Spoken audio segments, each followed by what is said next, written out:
Dun, dun, dun, dun, dun. Bum, bum, bum, bum. It's the Powerpuff Girls. Powerpuff! Hello! Hi, William Afton. Hi, Juice. Hi, Joey. Hi. Hi, Maddie. Hi, Warlock. Hi, Apollo. Hi, Phil. Job interview review. I decided. Oh, hi! Monty! Monty G! Monty G! Hello! Welcome in. Are you the Monty that I know? Or are you a different Monty? Hello! Welcome! Check out Monty there. Gender fluid drag with ADHD and a bajillion hobbies. It is you! Wow! Guys, this is Monty. I know them. Monty Rain, Monty Rain. What were you up to? Were you drawing? You were playing Paralyzed. Oh, wait, how is it? I was asking people when it came out, but they had only been playing for like 2 hours. So I'm guessing that it's you've had it for maybe a little bit longer. The Band-Aid Brigade. I watched 2 hours of Paralyzed. No, then come home.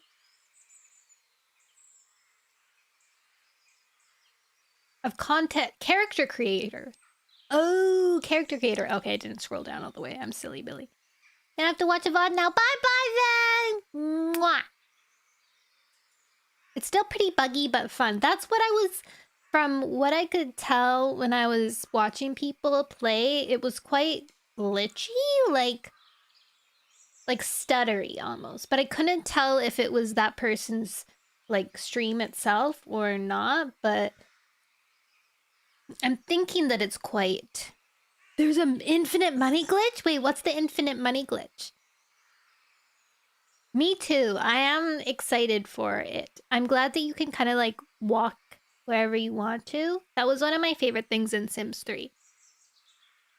You can also just delete fire, so it doesn't like spread and kill everything that you worked so hard to build. They were resizing a desk and it was spawning... Huh?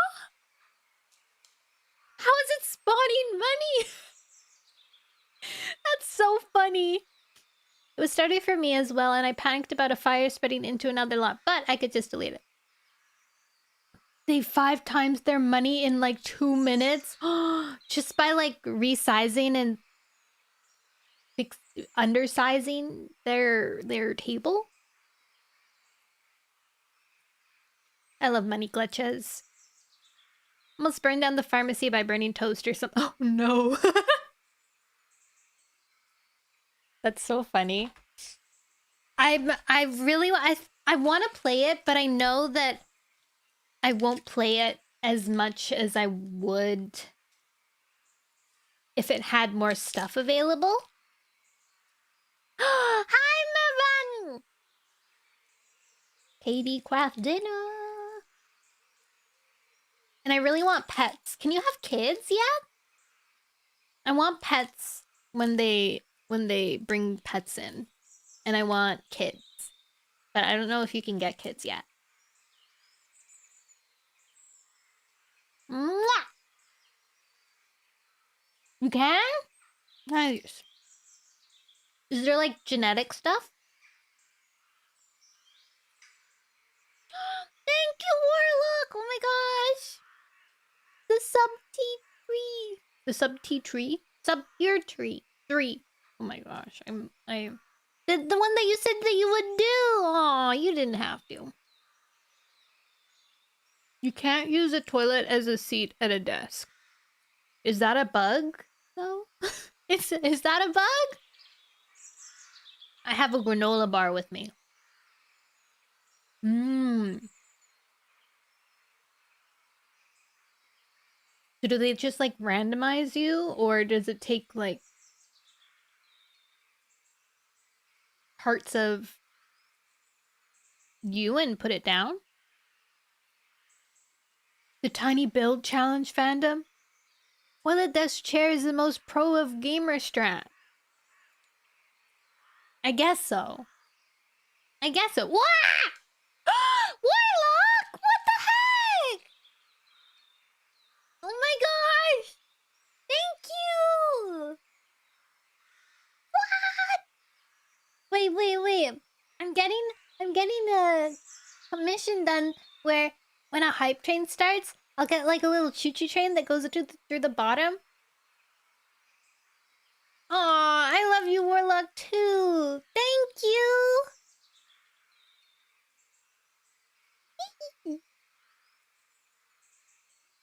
How much for your hype train? The emote? I'm not telling you. That's secret information. Not secret. Buddy.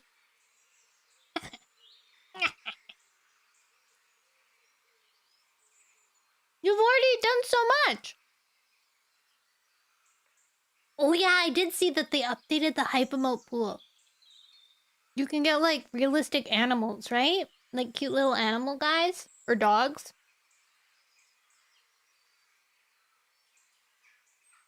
Thank you for the follow! I mean the sub! Oh! My god.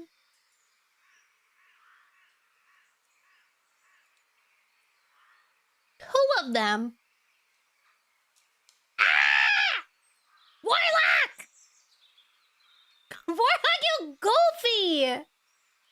Okay, well now it's definitely funding the probably the emote. I would. I'm saving your wallet. Although this does appease my wallet.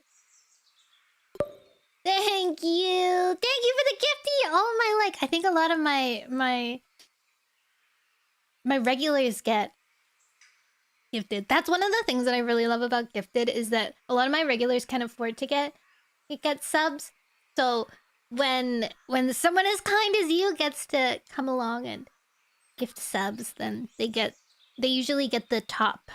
I guess how does it select? I think it's like anyone who's in chat, and luckily because they're my regulars, they're usually in chat. Yeah. So then they get a special gift for a month.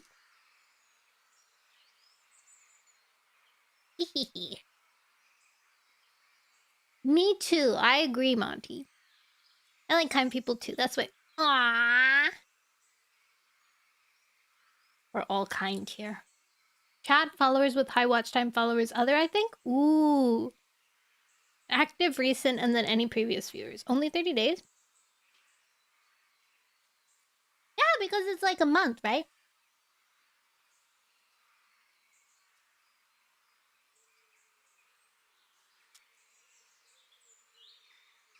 Oh, only 30 days?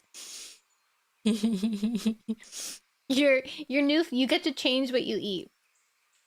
That would make sense. Like if really like, ooh, egg, sausage, hash brown, brisket, and gravy. Wait, what kind of hash browns do you like? Do you like the patty ones? Like the ones McDonald's gives? Or do you like tater tots? Or do you like the ones that are called like shredded ones?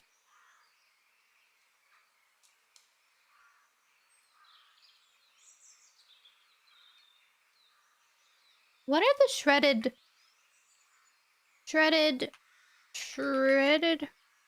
hash brown?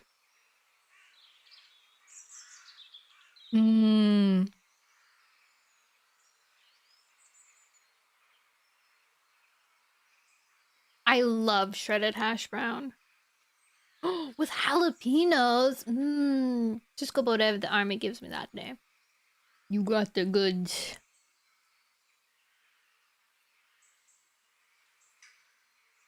The army better feed you well. Feed you some good old Sometimes if you have like a really good... Wait, now I'm I'm looking at shredded hash brown pictures now, and it's making me so hungry.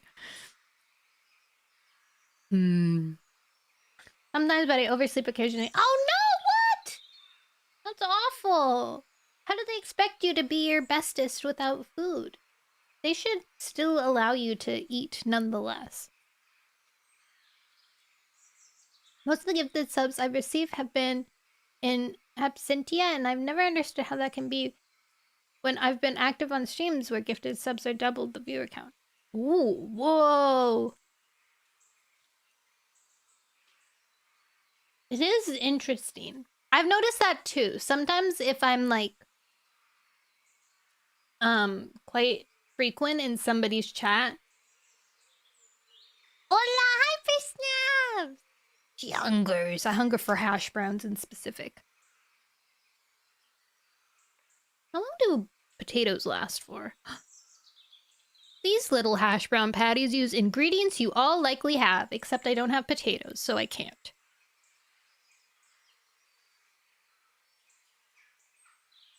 Shredded potatoes, egg, and some seasoning. I want them now.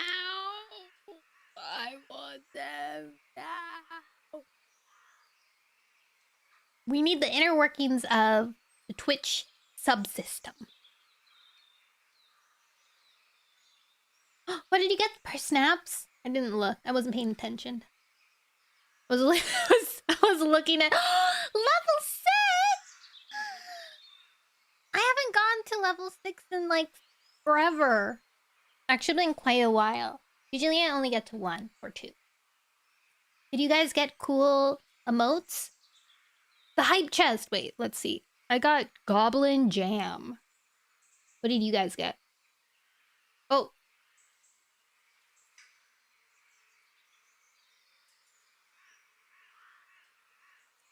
Can you not eat them when they have roots?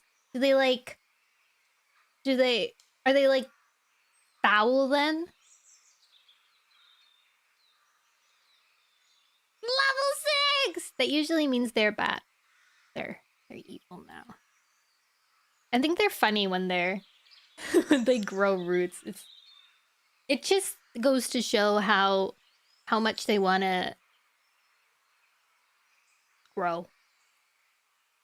Took forever to send because of your mod. I don't really have mods. That was actually me that approved it.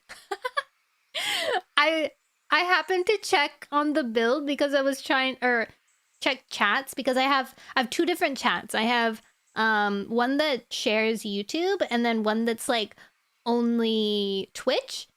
And I switched to the only Twitch one so that I could see what the emote we got was.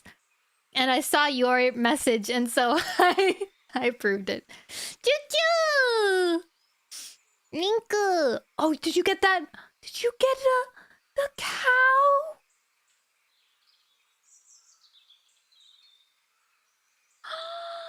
I want the cow. Did I get... Will it show me? Twitch. Search for months. Hype train? Didn't show me. Stinky. I don't think I have, actually. I think I know of it.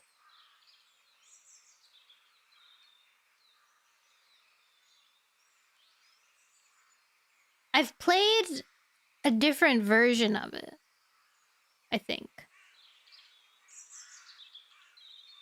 Wait, is this the one? Maybe I have played it.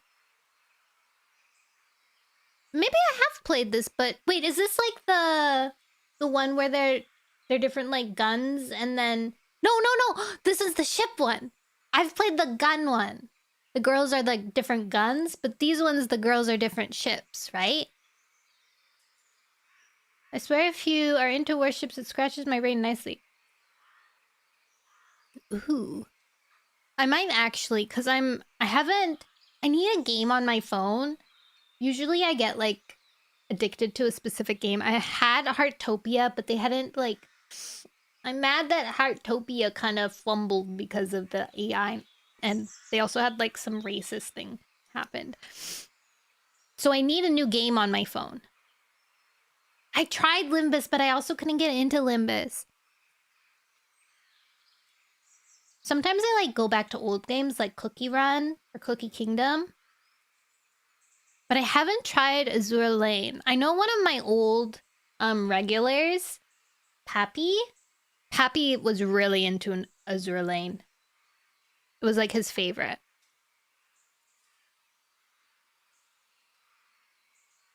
Maybe I will. Maybe I will. And then I'll have something to play on my phone. Is it like Battleship? You don't have to spend any money. They give free stuff all the time, and I mean, it's fun if you like art. Yes, it's a little suggestive. Is it the one? There was a meme going around? Maybe not a meme. It was like an ad, and it was like a girl jumping from a plane, and her like... No, it's not that one?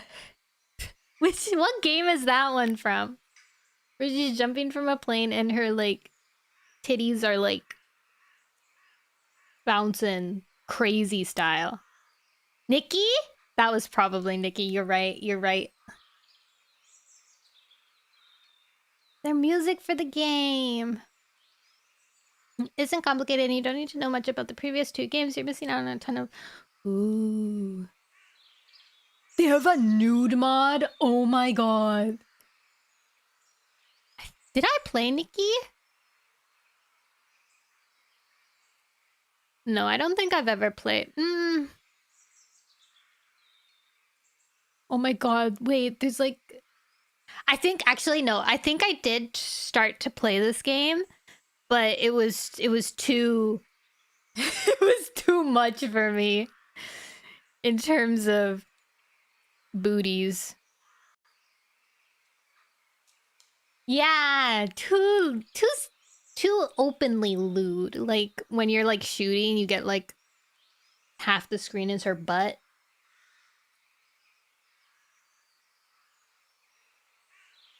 I don't mind a little bit, but like if it's it becomes like its own monster. Yeah, juice, yeah. Just during skin previews. Oh yeah, is that it?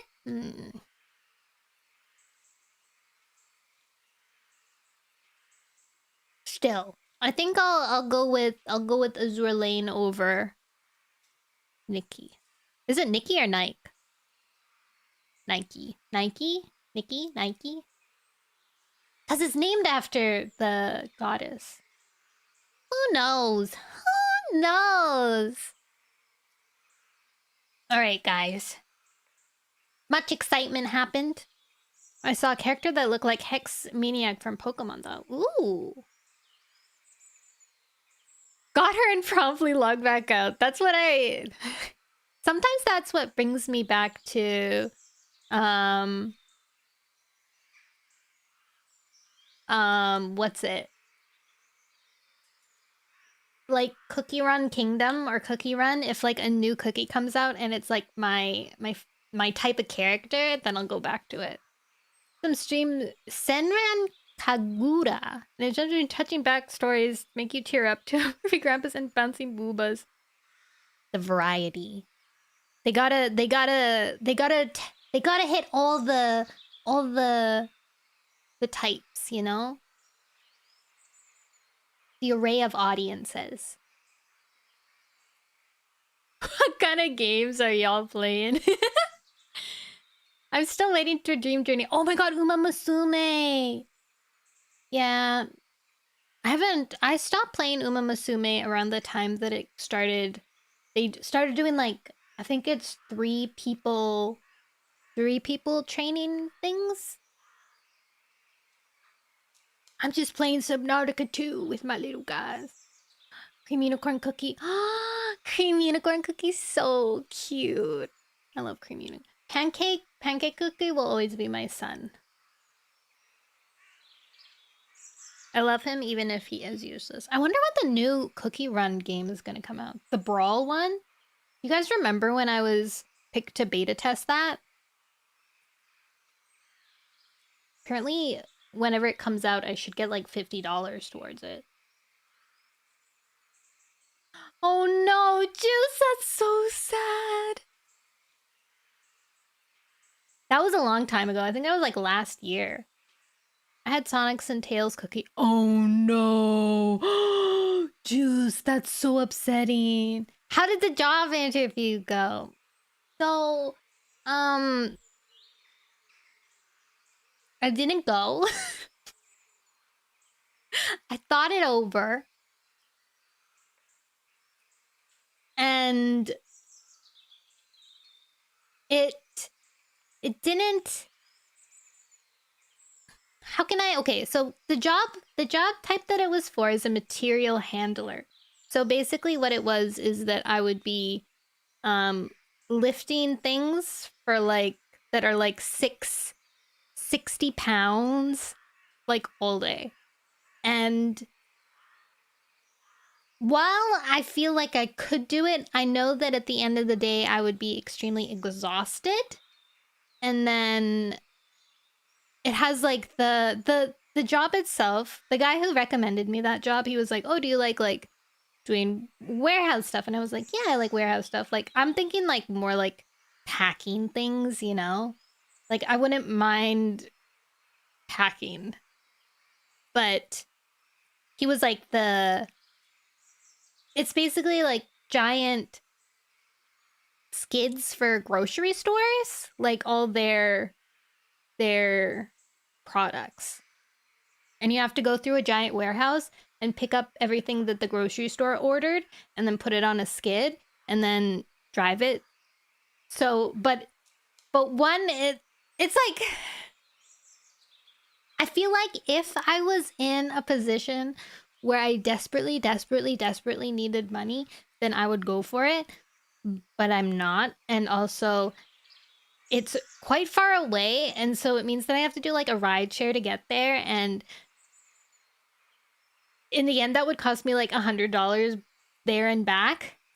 So it's like $100 off the paycheck. So I don't have a car, no. So it would have been quite rough. They have a really high turnover rate. So I think if I ever needed a job desperately enough, I could likely go back to them. They also have like it's primarily male dominated. And also I'm so certain if you guys could see me in like beyond Nono, I am extremely itty bitty. I'm like super duper itty bitty, like size wise. So I don't got meat on me enough to look like I can lift 60 pounds of product for 8 hours. So you thought it through. Yeah, I think ideally, so you know how I was talking about becoming a librarian in the future?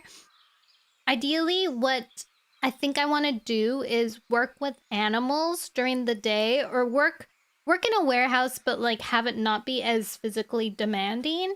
And then on the side, at the same time, take library courses because I have to have like, I wrote it down somewhere, but I have to have taken like at least these 3 specific library courses. So I've applied to a few more places. I'm still with the workshop places. Basically the work thing that I signed up for, I get assigned a career coach and they help me get a job essentially. So they'll help me until I get the job. So I still have them to help. So I'm not like overly worried or anything, but yeah. Certificate in the Dewey Decimal System. Yes, I want the certificate in the Dewey Decimal System. What does this say? You know, if there's a Waffle House near you. For the army I was making... Oh my goodness, really? A Waffle House. I don't actually think we have Waffle Houses in Canada. What were you doing at the Waffle House? Were you a chef? Or a server? If you were a book, you'd be the highlight. Hi, Dandy's Lion. I would make 2/3 of the people I come to this pub to watch a library worker and would be really funny. That'd be funny. The drawback to Waffle House is you need to be prepared for a fight at any given moment. Wait, what? Oh, because of the I'll fight you behind a Waffle House? I thought it was Arby's. Then I became a cook. But you make so much more as a server. Because of the tips? My sister works as a server at a very busy restaurant, and she gets a lot of tips. Because she is a very, very beautiful young woman.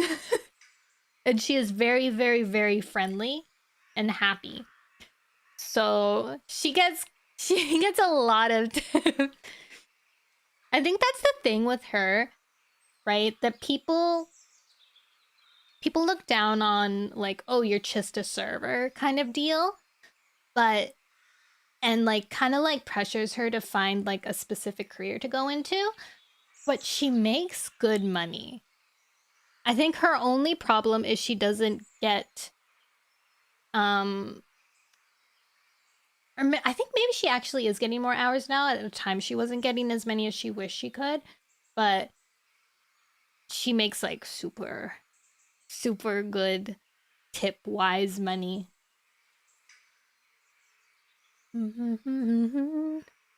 I remembered this one dude bringing in a girl from his car. He dropped her in the parking lot, then grabbed her waistband and collar and carried her inside and put her under the table where...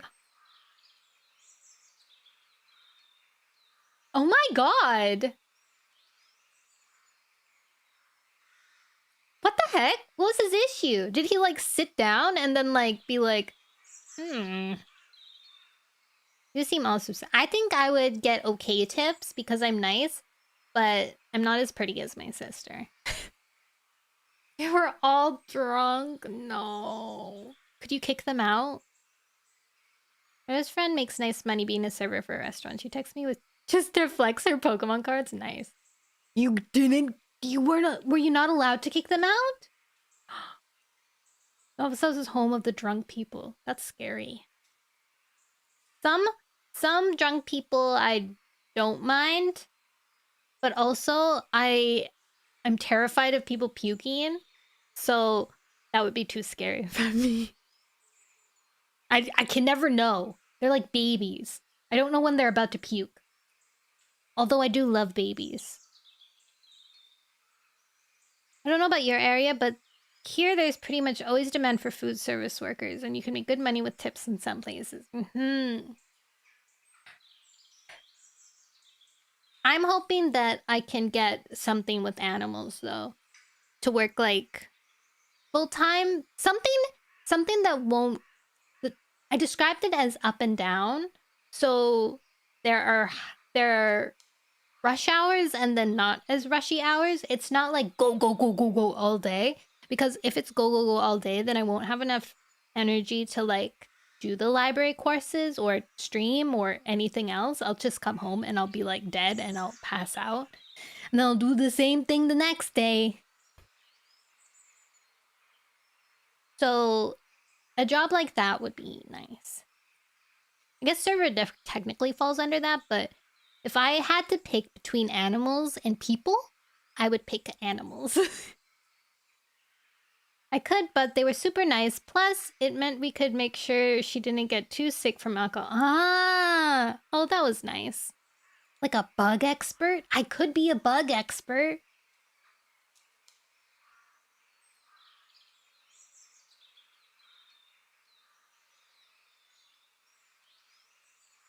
The only time that I've been in, like,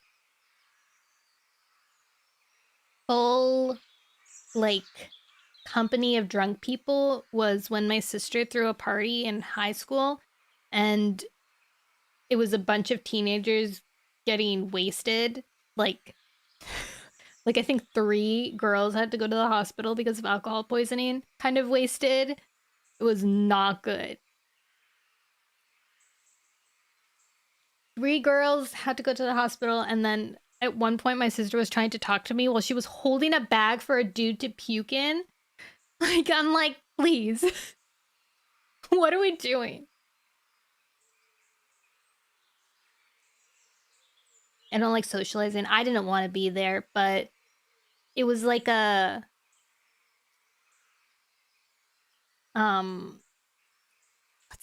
what's the word when it was the not final straw, it was the requirement, the like the last her option was either she have a party with my mom there, she don't have a party, or she have a party with me there. And obviously you don't want your mom to be there at your high school party. My mom was so stressed out though. She was in her car, like just outside the cul-de-sac. That's she wasn't even that far away. She was just like there and was like staking out the house. I unplugged the ultimatum. Yes, that's the word. Would and I only work. Wait, I have to go back up. Working in one of those, but the butterfly houses. That would be so cool. I would love to work in a butterfly house. Server takes a lot out of you. I went down to, oh my god, that's a lot. I only worked 4 days a week. Yeah. Take that losing as a win. The straw broke the camel's back is a good saying, but not the saying that I was thinking of. Would another 10 get you to hype train? Hey. I already got that's what I gotta say about that. The hype train emote is already on its way. Don't worry. No!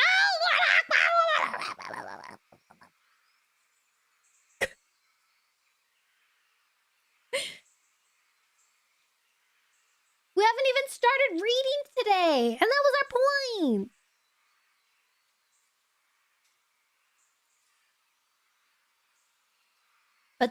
But in the future, let me see when they're gonna be finished it.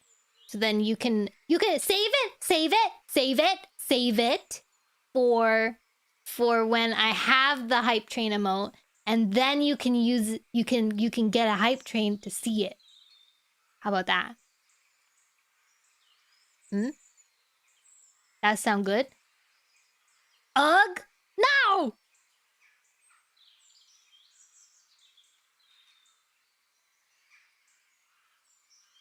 June 26th is the guaranteed delivery date.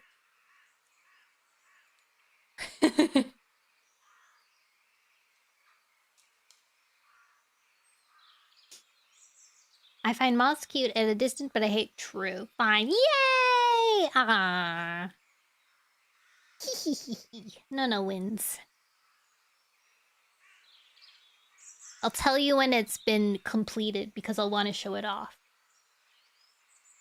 It's like so cute. It's like this, like me in a train, and then like the little train carts will have like the pop cubs in them. So cute.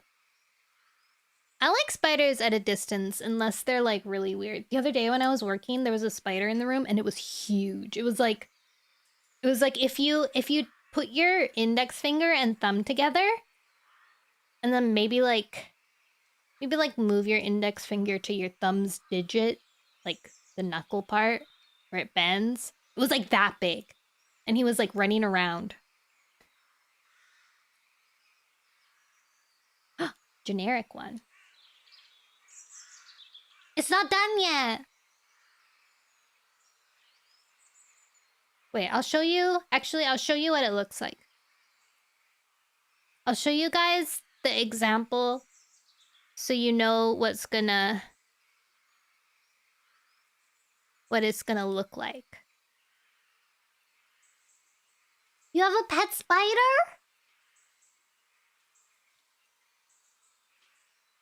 Okay, window capture. Dun dun. Ah! Okay. This is what it's gonna look like. And then it moves. And it'll be me, and then the pop cubs. Isn't it so cute? I'm so excited for it. I've always wanted a little hype train emote. And I was so happy to find this one. You have a jumping spider? Anyways, that's the emote that we get eventually. All right, guys. Today is supposed to be a reading day. Actually, wait, I want to show you guys something else. I'm gonna get this game, and I really want to play it. It's called Kulo Niku. It's like a ramen. Do hype trains get you more views? I think the hype train pushes you to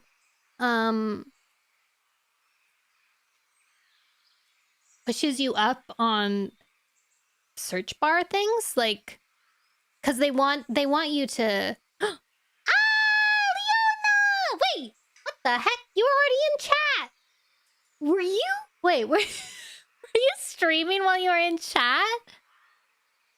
Hello, welcome in.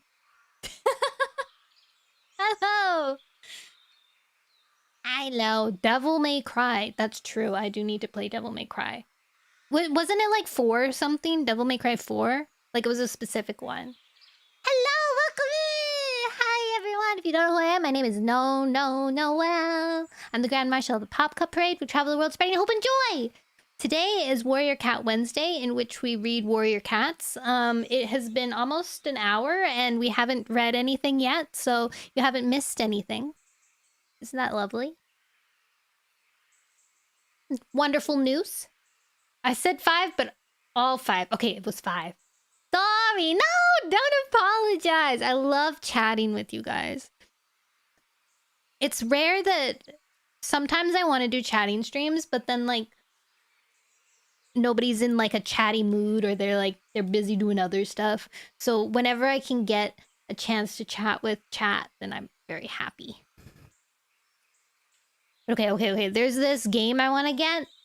It looks really, really cute. Window capture. Will it show Steam? Oh. This game. You make ramens. Thank you for the follow! Ooh, and congrats on your sand. I hope you guys had a wonderful stream, though. You were doing ASMR. Were you doing, like, actual ASMR? Unlike me. Funny how it almost always happens specifically on the... I know! It's funny, though. I want to do this one kind of stream idea where, like, it's a learning stream, and then we just sit on Google and research things that... or on YouTube, and like watch things and learn a bunch of weird facts. Oh, you were reading bedtime stories and also The Great Gatsby. Oh my gosh, fellow readers. Okay, then you guys will be ready to read more. Yeah, this is the game. Oh, it's kind of behind the chat. Oh. Here's a...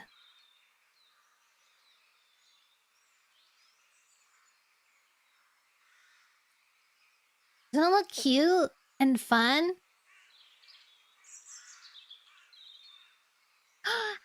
Happy dinner! You can't read? Have you read Escape the Furnace? No, I haven't. That sounds good, though. Is it like a mystery?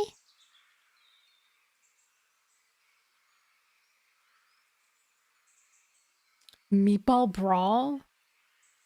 So you can chop! I love chopping. It's like Cooking Mama.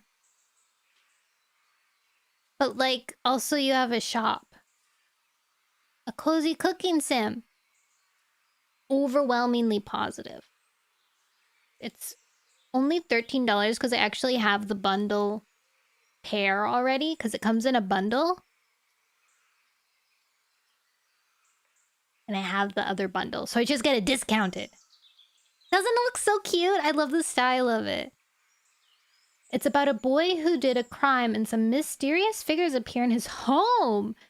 Then they take him to a certain juvenile home, which is a jail built.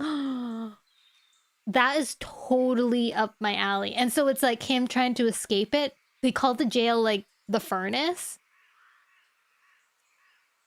I love mysterious things like that. I have to write it down.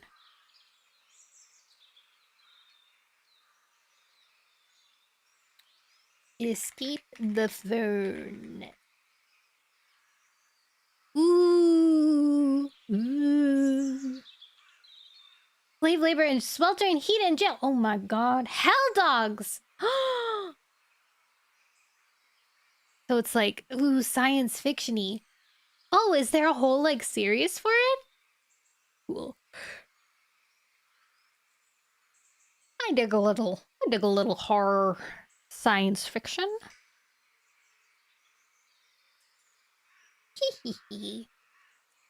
Okay, it is now open on my tab. I should make like a to read journal thing. The author during COVID did a read along. Oh really? That's smart. Then I could like read along like he was reading it. That'd be smart way to one promote your book, and also I could leave. Anyway, like now, thank you Unplugged for stopping by. It's nice to see you. I hope your jumping spider is well, and your whites.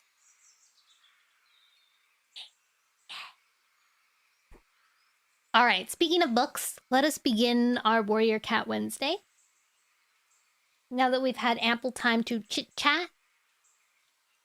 and chat, we are. What are we doing? We're reading. Right. So when I do Warrior Cat Wednesdays, I do previously on Warrior Cat Wednesdays. So previously on Warrior Cat Wednesdays, we started A Vision of Shadows, which is the 6th series? 1, 2, 3, 4, 5, 6. The 6th series, the 6th saga of Warrior Cats. We're back in the forest with our old friends. Everyone's older. We're following Alderpaw, who is Squirrel Flight's and Bramblestar's baby. Alderpaw and Sparkpaw. And there's a new prophecy that's about all the it involves all the clans, but for some reason Alderpaw was in the dream where the prophecy was told, and Jayfeather spotted him.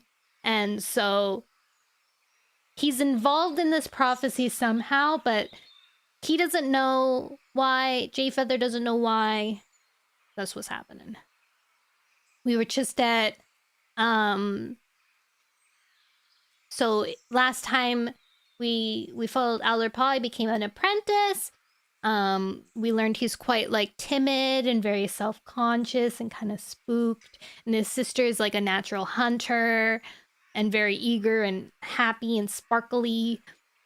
He had 2 siblings that died, which is why we have 2 dead cats on our dead cat toll list already. And they just went to the gathering where the medicine cats announced that there was a new prophecy involving all the clans, and Leafpool was staring at him, and he felt like it was ominous. And that's where I ended. Okay, let me read what chat said. It was our Scholastic Book Fair. Oh, I love Scholastic Book Fairs. But it was a violent kind of book. I hope you read it sometime, and I love to hear about it. I won't bug you more. Excited to hear you read. Yay! You're never bugging me, Warlock. Nobody bugs me. Unless they're spamming the same thing. And even then, it doesn't totally bug me. I'm just worried that it's gonna bug other people. Good Morning Midnight by Lily Brooks Dalton and The Starless Sea by Erin.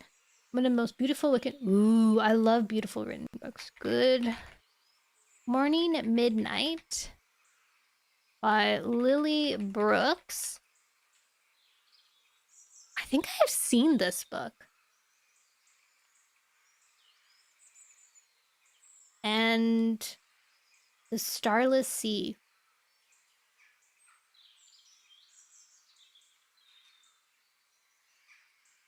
The Starless Sea by Aaron. I think I've also seen this one. But, like, it has a bunch of different title pages. Is this fantasy fiction, romance novel, romantic fantasy, historical fantasy? Sounds like both of my type of books. We got a little taste of all sorts of things.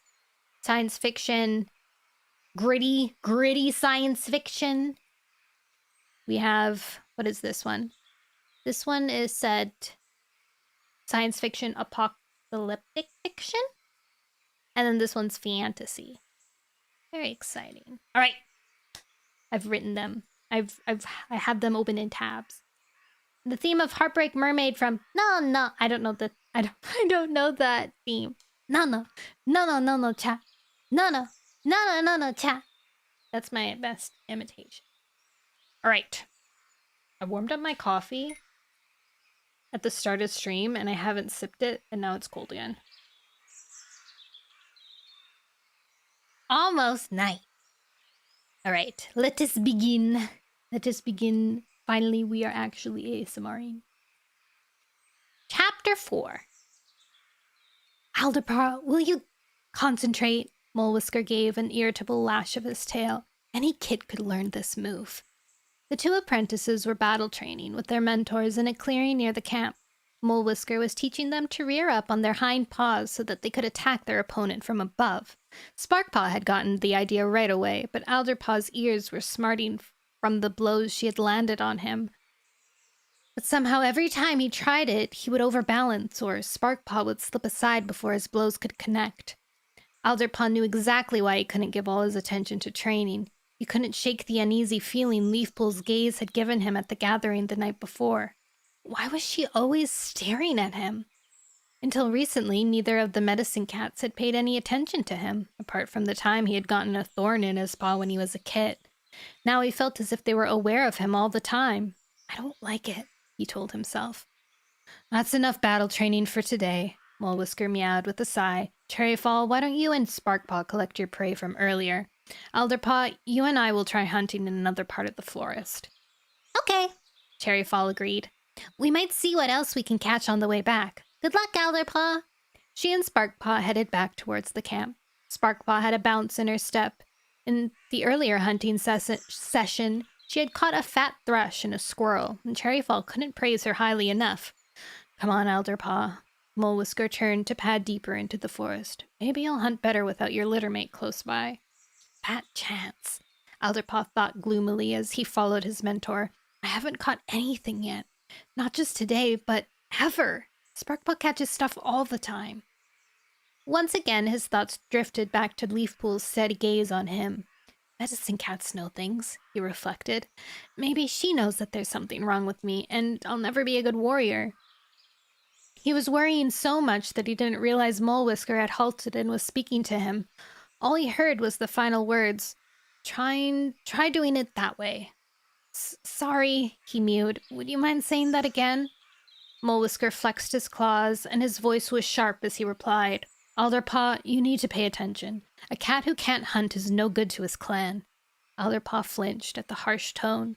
Mulewhisker gazed at him and sighed, shaking his head slightly. He was obviously making a massive effort to regain his patience. I want you to focus very intensely on one small area at a time while you're looking for prey, he meowed. Don't open your ears and nose to all the territory around you. Okay, I'll try, Alderpaw responded. After glancing around, he picked out the undergrowth at the foot of an oak tree and concentrated all his senses on it. Eventually, he heard something scratching among the tree roots. Tasting the air, he recognized the scent of mouse. Alderpaw dropped into the hunter's crouch and crept forward. Warlock! Warlock, what did we talk about? Warlock, you were supposed to wait! You goof? Wow! Thank you! gosh, I know so many of these people too that got one. Thank you, Warlock. Now you got a cute little gifted sub badge. Sneak. I was really scared today before I decided to not do the interview, but I'm happy that you're so kind to me. And it's making me happy. I'm enjoying hearing you read.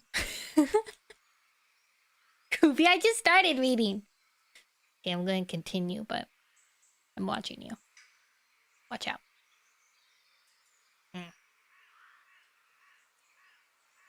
Oh wait, I keep smiling. How am I supposed to read under these conditions? I can't read under these conditions. I have a lot of book recommendations I want to ask you about sometime. Ooh, yeah, sure. I haven't really... I feel like... See, what happens with me is I usually read fan fiction, and then I never get a chance to actually read novels. But I'm finally, I think, petering out of my fan fiction reading, at least a little bit. So I may open up a large... Oh my god, Kingdom Keepers! I read the Kingdom Keepers! I love the Kingdom Keepers! I love them! When I was a kid, I was so obsessed with that. Good stuff! He's so kind. I love that series. My mom introduced it to me. I loved it so much when, like, because I like writing too. I tried, like, writing a quote-unquote novel, and it was just, like, basically the exact same thing. They were, like, the kids of the... Your mom introduced it. My mom, she introduced it because she's like an author and she writes a lot, so she's really into all the things. So when I was growing up, she recommended me a lot of books. She was really in tune with what was hot and what I would like and stuff. So that's why she recommended it to me. Not because she's old or I'm old or young or whatever it is. She is? No wonder you're a book fiend. We're getting distracted. I would love to read Kingdom Keepers on stream. I loved that concept so much. It was so good.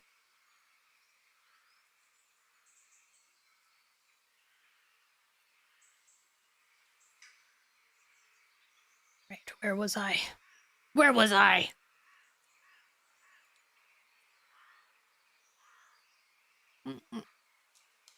Okay, I'll start the paragraph again. After glancing around, he picked out the undergrowth at the foot of an oak tree and concentrated all his senses on it. Eventually, he heard something scratching among the tree roots. Tasting the air, he recognized the scent of mouse. Alderpaw dropped into the hunter's crouch and crept forward. He remembered everything Mole Whisker had taught him. To keep low, his belly fur brushing the ground, and to keep his tail curled against his side. He set down his paws as lightly as he could, and as he drew closer to the tree, his whole pelt tingled with the thought of victory. This time, I'm gonna do it. I'm sure of it. Now he could see the small gray body of the mouse crouched behind a tuft of long grass. His jaws were already watering at the anticipated taste of prey. But just as he was readying himself to pounce, a twig cracked underneath his forepaw. With a flicker, the mouse was gone.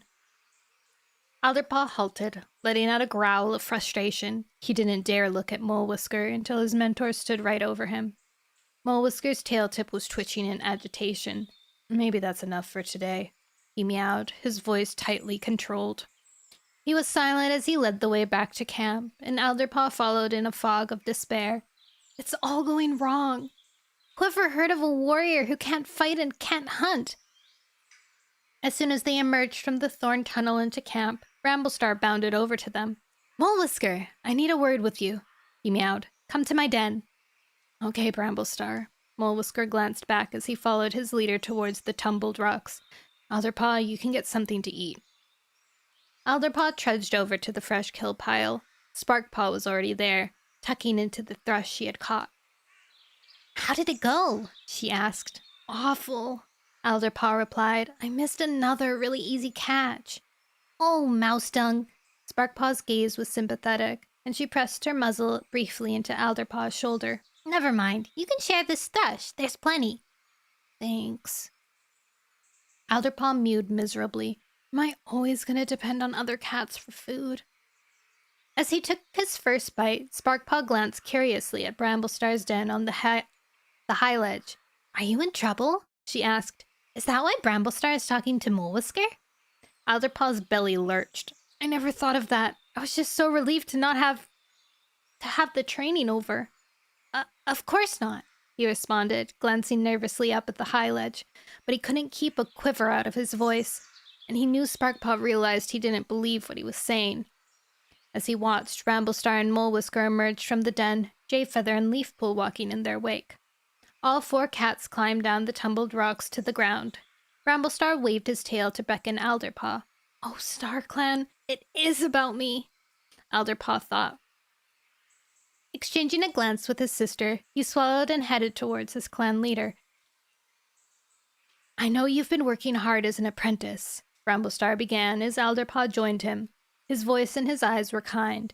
I'm really proud of all you've learned, but sometimes a cat can find himself halfway down the wrong path.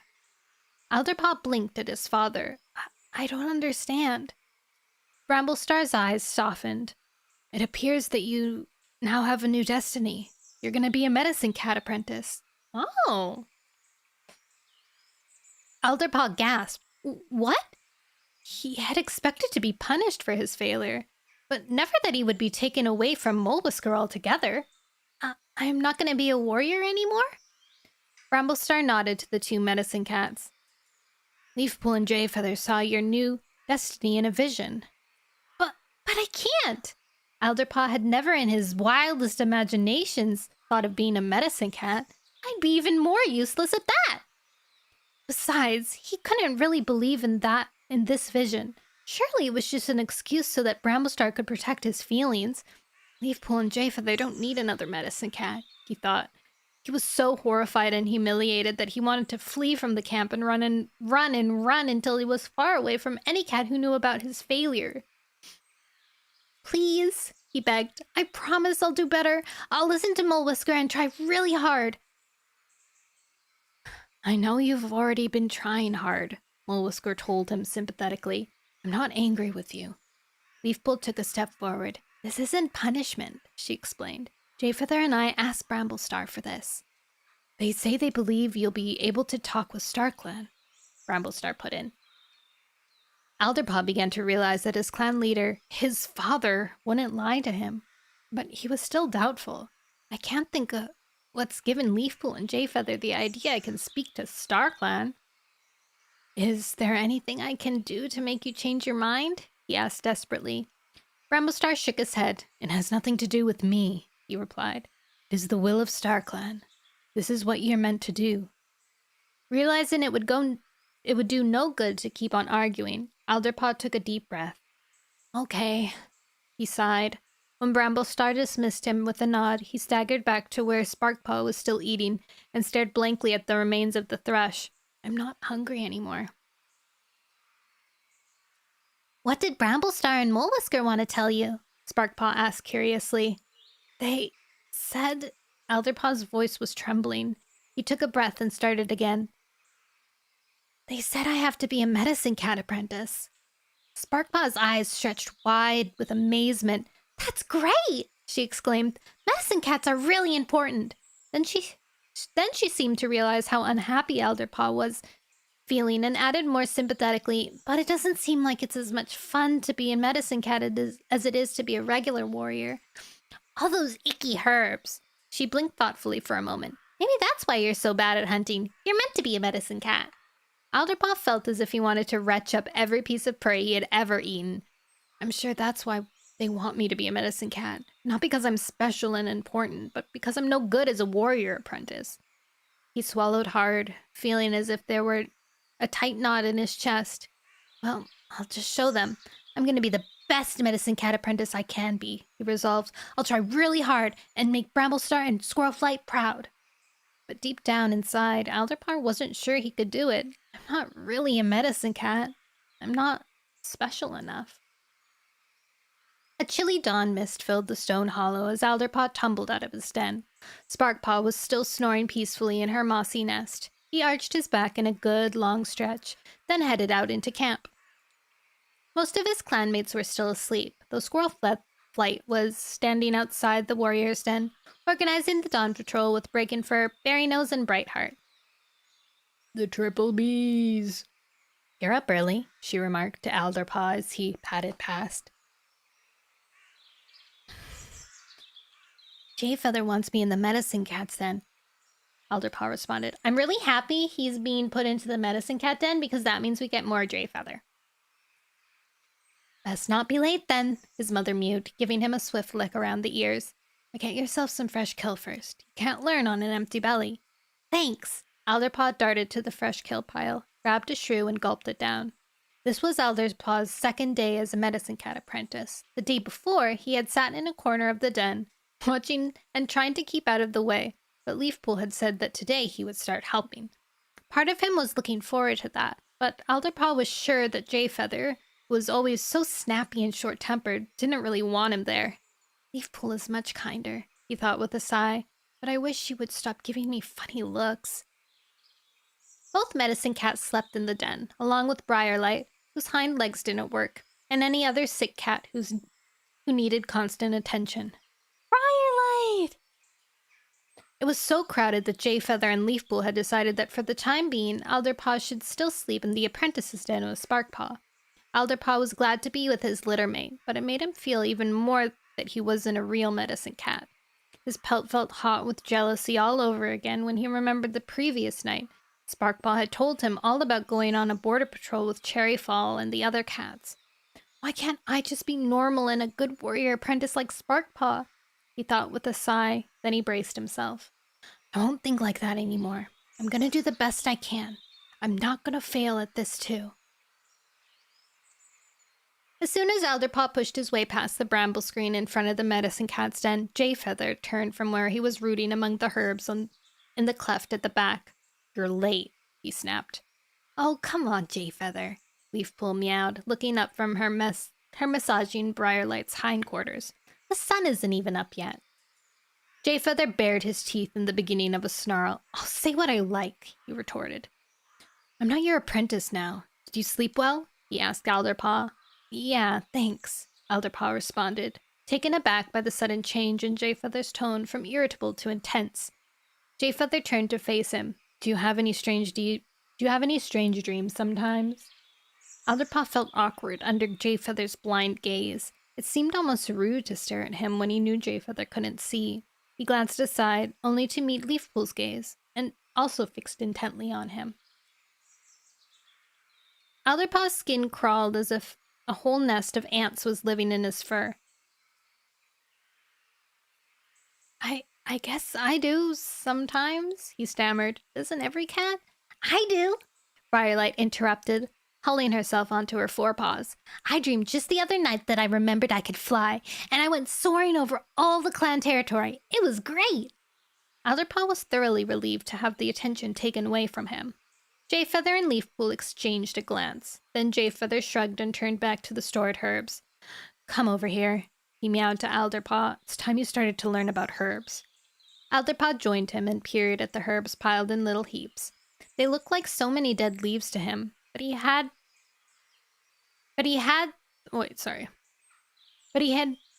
this good sense not to say so. This is goldenrod, Jayfeather began, sniffing at a plant with bright yellow flowers. We use it for cleaning wounds. And this is a tansy, which is good for coughs, not as good as catmint, which is the plant here. But useful all the same, Leafpool put in. She had finished giving Briarlight her massage and was helping her exercise by tossing a ball of moss for Briarlight to catch. And it helps with back pain, too. This is watermint, Jayfeather went on, angling his ears towards a plant with hairy stems and spikes of purple flowers. We give that for bellyache. Let him have a sniff. Leafpool suggested. So much of what we do depends on our scent, she added to Alderpaw.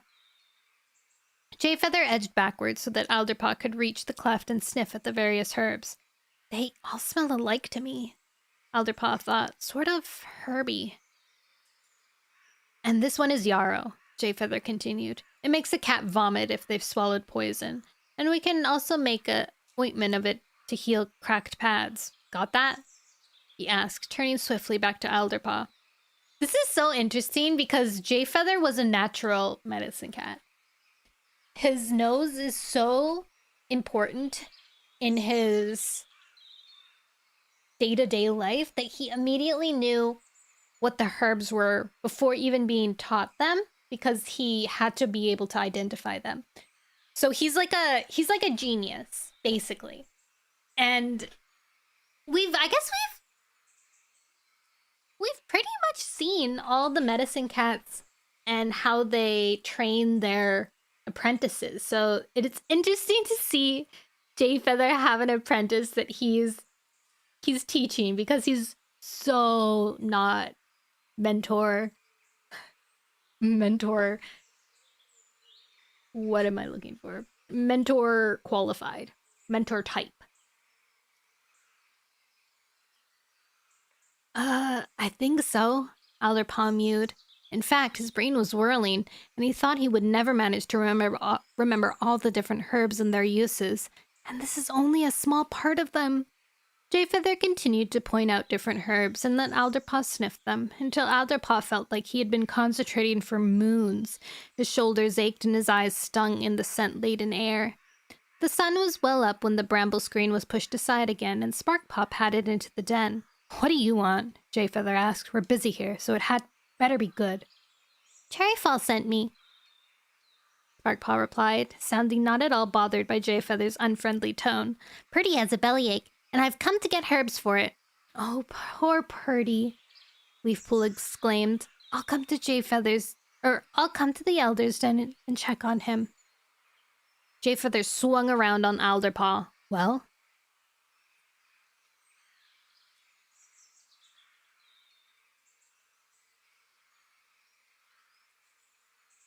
What herb should Leafpool take with her? What's good for bellyache? That would be... Alderpaw knew that Jayfeather had told him.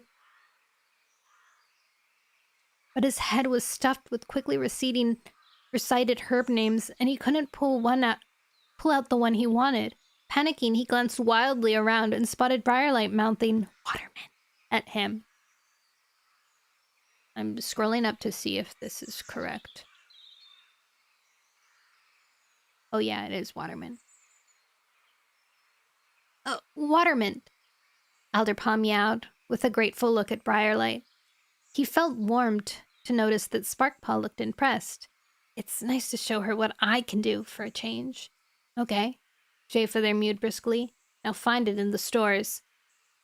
Oh, snap. Alderpaw stared at the piles of herbs.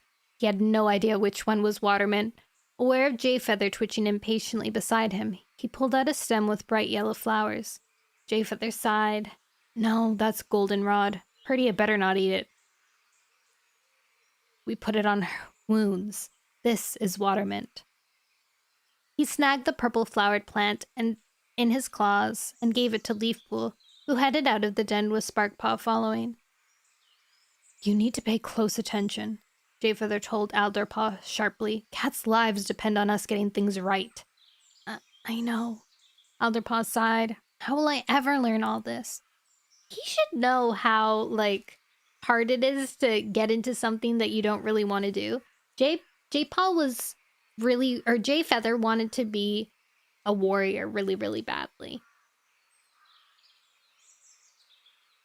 But because he was blind, he couldn't, it was just too difficult for him, and also he had the destiny thing with being a dream walker.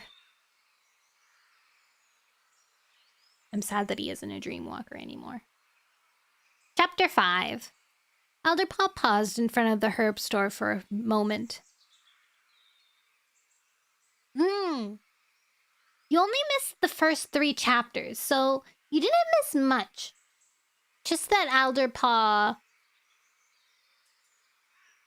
was made an apprentice, and then his training started. Alderpaw paused in front of the herb store for a moment.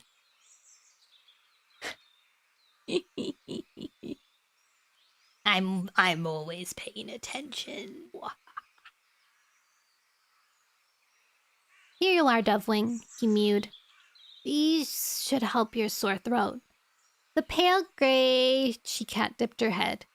Thanks, Alderpaw. She licked up the leaves and began chewing them as he left. It feels better already, she mumbled around the mouthful. Good job, Jayfeather mewed briskly to Alderpaw. Alderpaw felt a small burst of warmth in his chest. That's the first time Jayfeather has sounded approving. He had been a medicine cat apprentice for several sunrises now, and his new life didn't feel quite as impossible as it had been in the beginning. Even so, he still found it hard to think of himself ever becoming a full medicine cat. As he began to tidy up the remaining tansy leaves, Squirrelflight pushed past the bramble screen and entered the den. Is Leafpool back yet? She asked Jayfeather. No, she isn't, Jayfeather grumbled. And why she has to trek across to ShadowClan because Little Cloud isn't feeling well, I do not know. She only wants to help him, Squirrelflight meowed. Jayfeather snorted. Now there's a cat who could use an apprentice. ShadowClan is overflowing with them. You would think they could find one for Little Cloud. But no, they have to borrow a ThunderClan medicine cat. You know as well as I do, Squirrelflight responded mildly, that a medicine cat apprentice has to be just the right cat. She shot an affectionate glance at Alderpaw, who warmed at her words. Ramblestar and I wanted to talk to you in his den, Squirrelflight told Jayfeather. Are you busy right now? Nothing that won't wait, Jayfeather replied. Alderpaw, you can help Briarlight with her exercises. I'll be back soon. When he was gone, Alderpaw rolled up a ball of moss and began tossing it to Briarlight to help her stretch her forelegs and chest. He was amazed by how agile she was, catching the ball when he was sure he had thrown it out of her reach. You're good at this, he exclaimed. I've had a lot of practice, Briarlight mewed. It really helps with my breathing. How's your training going? She asked after a moment. Alderpaw shook his head. I feel like I'm doing a little better now, but I'm not sure I can ever be a full medicine cat. You'll be fine, Briarlight reassured him. Think of how much you've learned, and you've been apprentice for less than half a moon. Alderpaw hoped that she was right. He felt guilty about being anxious when Briarlight had so many obstacles and was often in pain. She never gives up, and she hardly ever seems to feel sorry for herself. Jayfeather! Jayfeather! Alderpaw stiffened as he heard his sister's frantic yowling in the camp outside.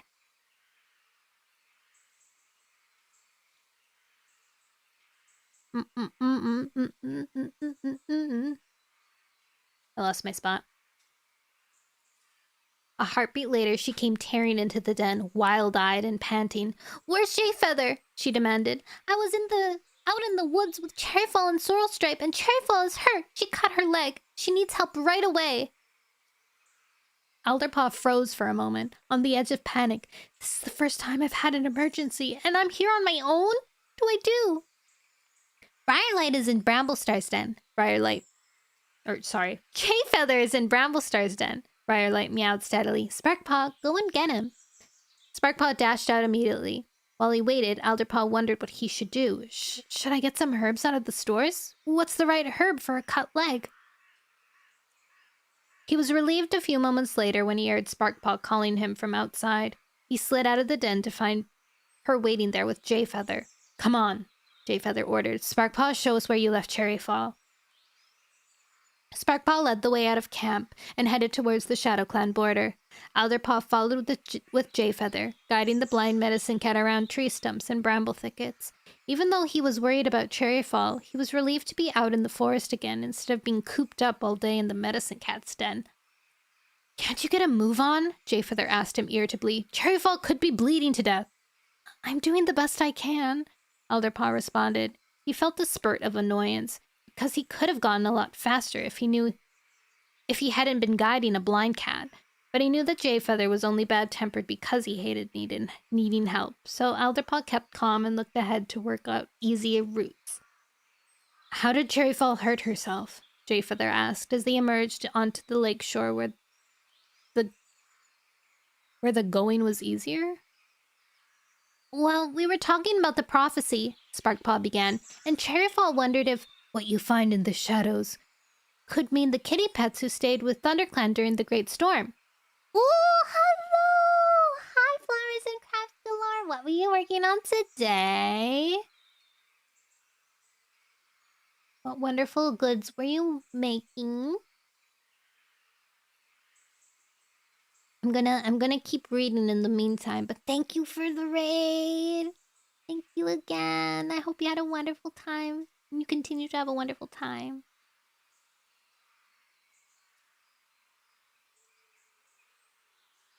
Where was I? Oh. And Cherryfall wondered if what you find in the shadows could mean the kitty pets who stayed with ThunderClan during the Great Storm. And we were gonna try and find out the ones who left after. And see if they wanted to come back. I don't remember the Great Storm. I guess that's like something we don't get to know until later, maybe? Alderpaw wasn't surprised. Since the gathering, he had been too busy to think much about the prophecy, but the rest of his clanmates seemed to talk of nothing else. Jayfeather let out a snort. That was a mouse-brained idea. Kitty pets have nothing to do with StarClan. They are no use to clan cats. Cherryfall thought it was worth a try. Sparkpaw mewed defensively. Besides, you would have to cross ShadowClan to get to the two-leg place. Jayfeather growled, letting out a hiss of annoyance as he stumbled over a fallen branch. You should have asked permission before just wandering out of ThunderClan territory, stupid furballs. It was only an idea. Sparkpaw's neck fur bristled at Jayfeather's dismissive tone. Anyway, we didn't get near ShadowClan territory. Cherryfall slipped and cut herself on some two-leg rubbish before we came in sight of the border. Jayfeather made no response, though he still looked angry. We just thought if we made it to the two-leg place, maybe we'd find some kitty pets who knew the cats we wanted to talk to, Sparkpaw added. Jayfeather rolled his eyes. StarClan help us. No sprains. Sparkpaw clamped her jaws together as if she was biting back a furious retort. Alderpaw felt sorry for her, though he couldn't help thinking that Jayfeather was right. Surely kitty pets couldn't be part of a prophecy from StarClan. It's this way, Sparkpaw meowed. After a moment, she veered away from the shore, through a stand of hazel saplings, and into a grassy hollow shaded by a spreading beech tree. Cherryfall was laying at the foot of the tree with one leg stretched out, while Sorrelstripe paced up and down anxiously beside her. Thanks, StarClan, you're here! Sorrelstripe exclaimed as Sparkpaw led the way down into the hollow. Alderpaw followed and stood beside Jayfeather as the medicine cat examined Cherryfall's paw. There was a deep cut across her pads, and blood was oozing out of it. Clots of blood had soaked the grass beside her, and Alderpaw spotted some scraps of hard, clear two-leg stuff close beside her. Glass! He dabbed at it experimentally and felt the sharp edge. Careful! Sorrelstripe warned him. That's what hurt Cherryfall. Why can't the two legs take their stuff back to their own dens instead of leaving it here to injure cats? Sparkpaw asked angrily. Alderpaw. Jayfeather beckoned with his tail. You need to go. We need some cobweb to stop the bleeding. Go and find some. Alderpaw froze, glancing around wildly. Cobweb? Where? The sight and reek of the blood, and Cherryfall's face screwed up with pain, worried him so much that his paws felt stuck to the ground. Over there! Sparkpaw pointed to an oak tree at the far side of the hollow. There's a cleft in the tree. There should be cobwebs inside it.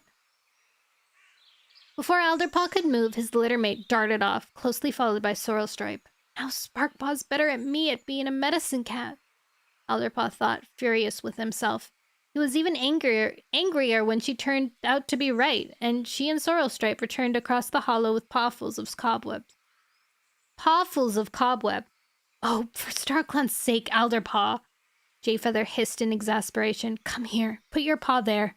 He pointed with his tail to a spot on Cherryfall's leg. Press down hard. No, harder than that. Don't worry about hurting her. We've got to stop this bleeding. It's okay, Alderpaw, Cherryfall gasped.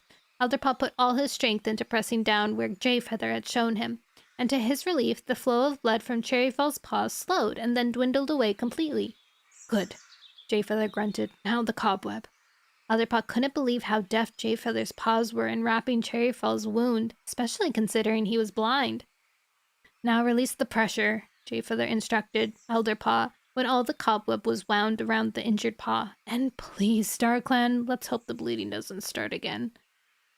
Alderpaw lifted his paw and stared at the cobweb covering, afraid that he would see a red blotch spreading on the gray webs. There's no more blood. Oh, there's no more blood, he mewed after a few heartbeats. Right. Jayfeather sounded satisfied. Cherryfall, let's get you back to camp. Don't even think about putting that paw to the ground. Sparkpaw and Sorrelstripe support her. Back in the camp, Jayfeather had the other cats take Cherryfall to the medicine cat's den. Alderpaw arranged a nest for her beside Briarlight, and she sank into it with a sigh of relief. Thank Jayfeather, she mewed. And you, Alderpaw, I'm sorry to be such a nuisance. Just remember that the next time you want to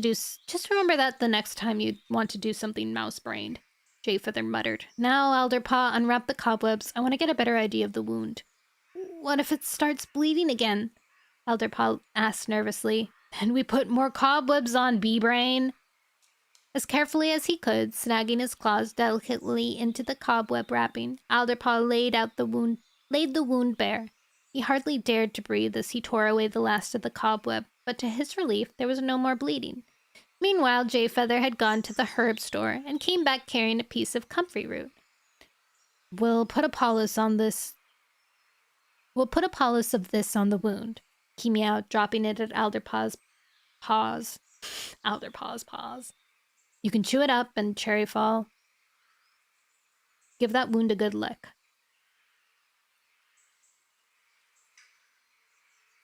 It doesn't seem to make sense. Alderpaw began chewing the root, blinking at its tangy taste. When he thought it was fine enough, he spat it out again. Jayfeather bent his head to sniff it. It'll do, he commented. Now spread it on Cherryfall's paw. Alderpaw noticed how Cherryfall began to relax as he patted the paw loose into place, and the comfrey juices sank into her wound. That feels so good, she murmured. You should get some sleep, Jayfeather told her when the paw loose was in place. Turning to Alderpaw, he added, and you're done for the day. Go and get something to eat. Thanks, Jayfeather.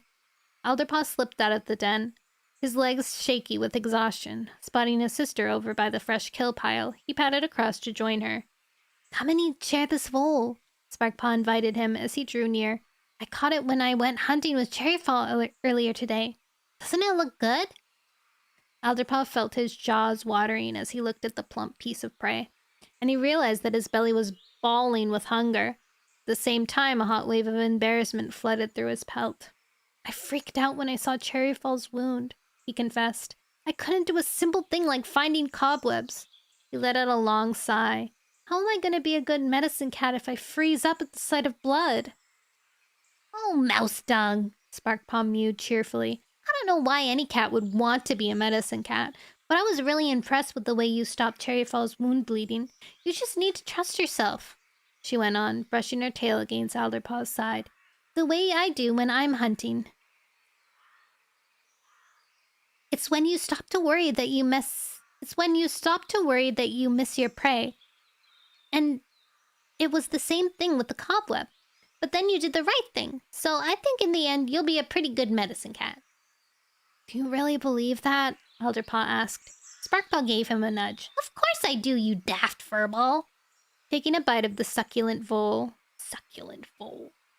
Alderpaw realized that he was beginning to feel better. Aw, that's nice. Hi, my keyboard for my pets. A little slow response. Hi, working on Ghost Pokemon Junk Journal. Ooh.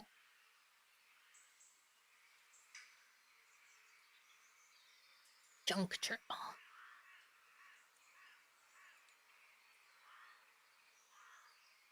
So let me read Warlock's in. Later, but I have a ton of resource damage gaming for jobs and me. Ooh. I think I'm okay for now because I have the the resources of career managers is the thing.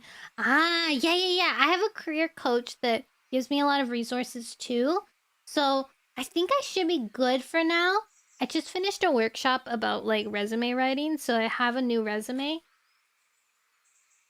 written up. So I think I'm good on that regard. But if I do need desperate help, then I know who to turn to. Chapter 6. When Alderpaw arrived at the medicine cat's den the following morning, he saw that Leafpool had returned and was giving Cherryfall's wounds a good sniff. "That looks fine," she told the ginger she-cat, "but you can tell Squirrelflight you're off warrior duties for today. Go to your den and rest." Cherryfall dipped her head in thanks and brushed past Alderpaw on her way out of the den. "Hi, Leafpool," Alderpaw meowed. "How's Little Cloud?" Leafpool straightened up. "Better," she replied. "He just had a touch of white cough. I'm still worried about him, though. He's getting older, and there's no cat in ShadowClan to help him." Are they gonna move Alderpaw to ThunderClan? I mean, to ShadowClan? No way, right? Wait, what was the prophecy?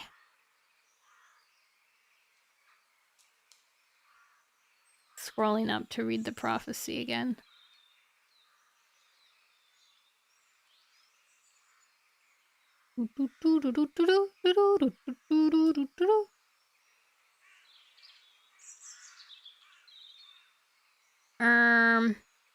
Prophecy. Embrace what you find in the shadows, for only they can clear the sky.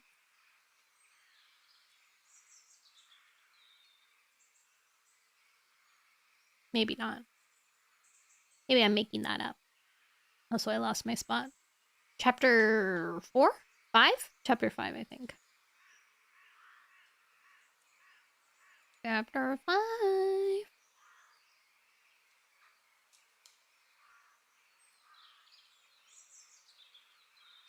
Oh, no. Chapter 6. Nice.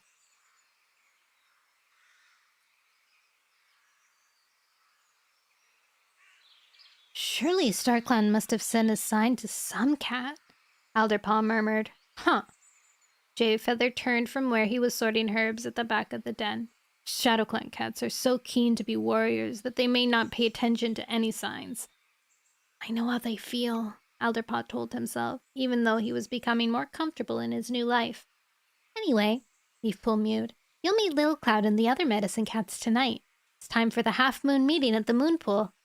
Alderpaw stiffened. The medicine cats had all seemed so important when he'd seen them at the gathering, giving the prophecy to the clans. What will I say to them? I don't feel like I really belong with them. At the same time, a tingle of excitement ran through his pelt. No cat besides the medicine cats knows what happens at their meetings.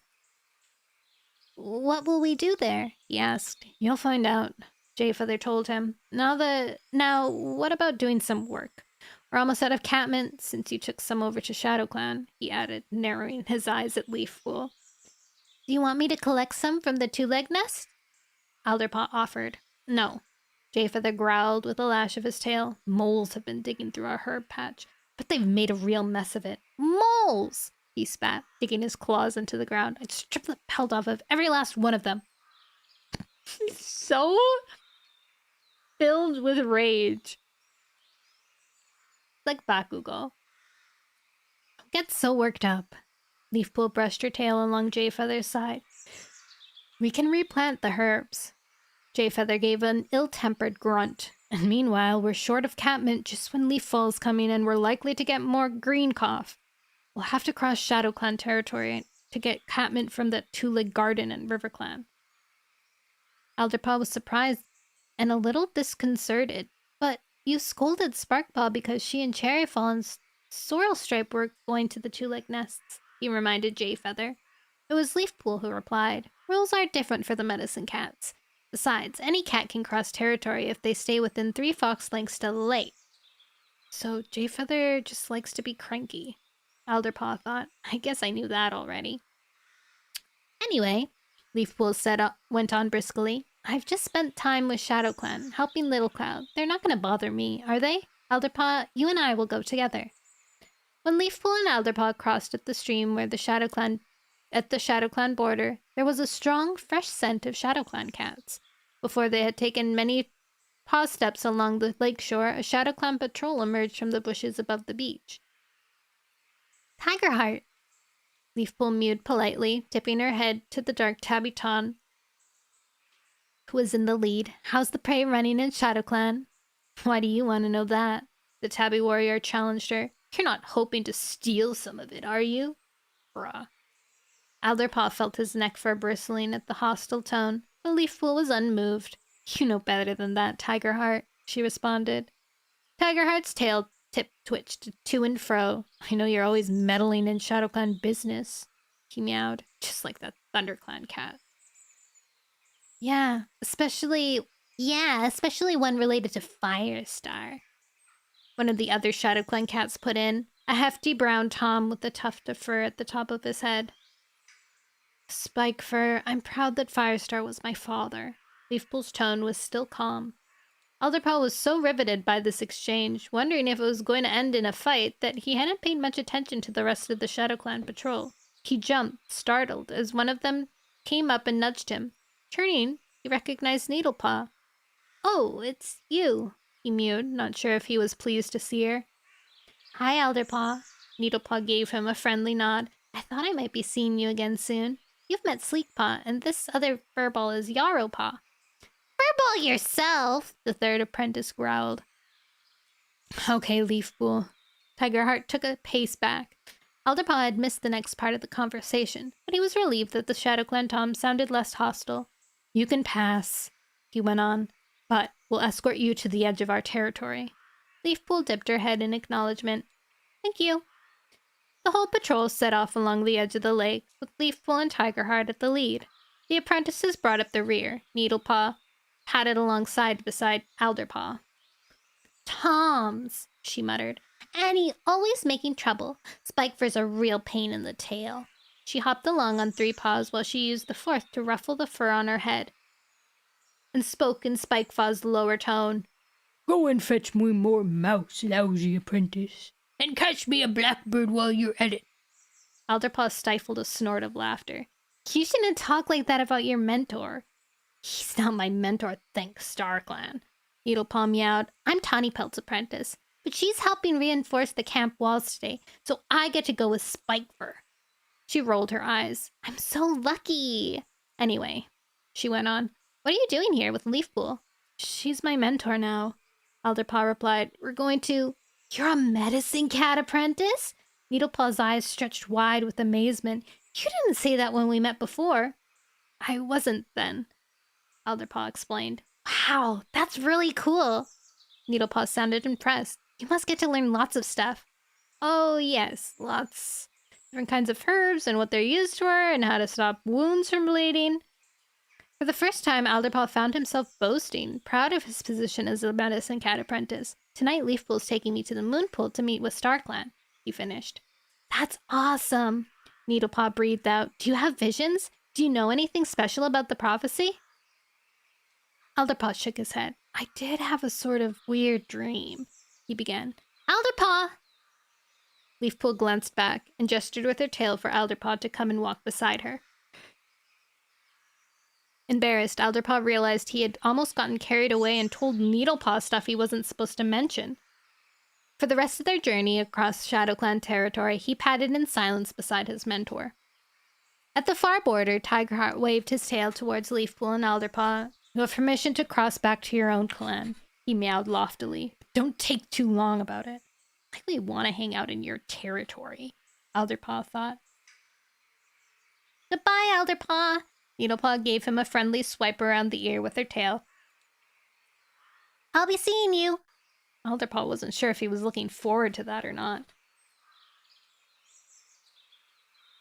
The half-moon shed a bright light over the forest as Jayfeather, Leafpool, and Alderpaw trekked alongside the stream that separated ThunderClan from WindClan. Alderpaw felt every hair on his pelt rise across the set of ThunderClan scent markers, and he realized that they were leaving behind not just their own territories, but the territories of all the clans, and setting off into unexplored hills. Is it much further? He panted. Oh yeah, we have a long way to go yet. Jayfeather told him. Alderpaw sighed, half excited and half afraid. They had left the sheltering trees behind, and now rolling moorland stretched away in all directions, bare except for clumps of gorse or reeds growing around a pool.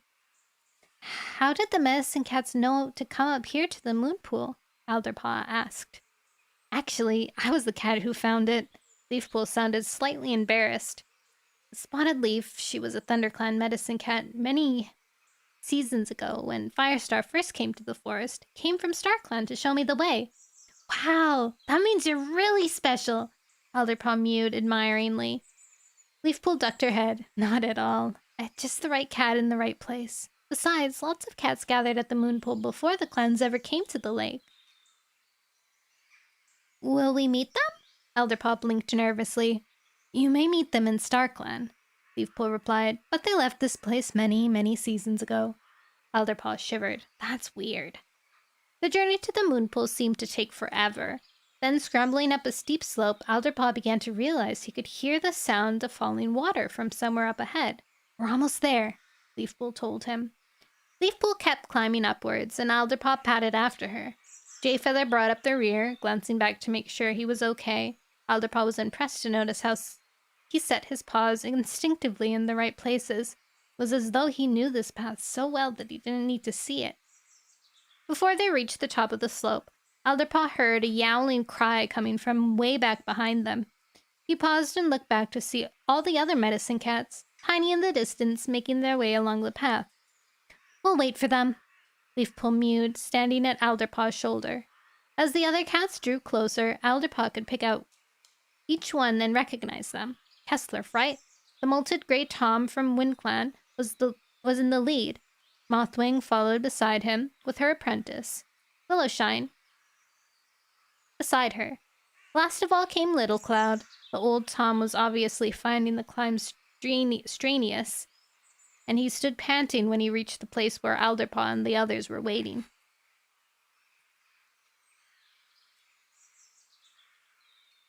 Greetings, Mothwing meowed, dipping her head politely, then giving Alderpaw a curious glance. Who's this, Leafpool? This is Alderpaw, Leafpool replied.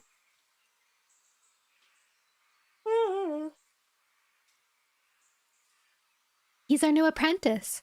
A murmur of surprise came from the other medicine cats. Really? Kessler Flight responded. I should have thought the last thing ThunderClan needed was another medicine cat. We don't question the will of StarClan, Leafpool replied levelly, while Jayfeather flicked his whiskers irritably. Alderpaw tried not to feel intimidated. It helped when Willowshine gave him a kind look and mewed. I'm sure there can never be too many cats taking care of the clans. Little Cloud said nothing, though. Alderpaw thought he was looking slightly envious. I hope StarClan sends him an apprentice soon. Are we doing this, or are we just going to stand here all night? Jayfeather asked testily. He moved into the leads, springing confidently up the last part of the slope. At the top, a thick line of bushes barred their path. Jayfeather and Leafpool pushed their way through without hesitation.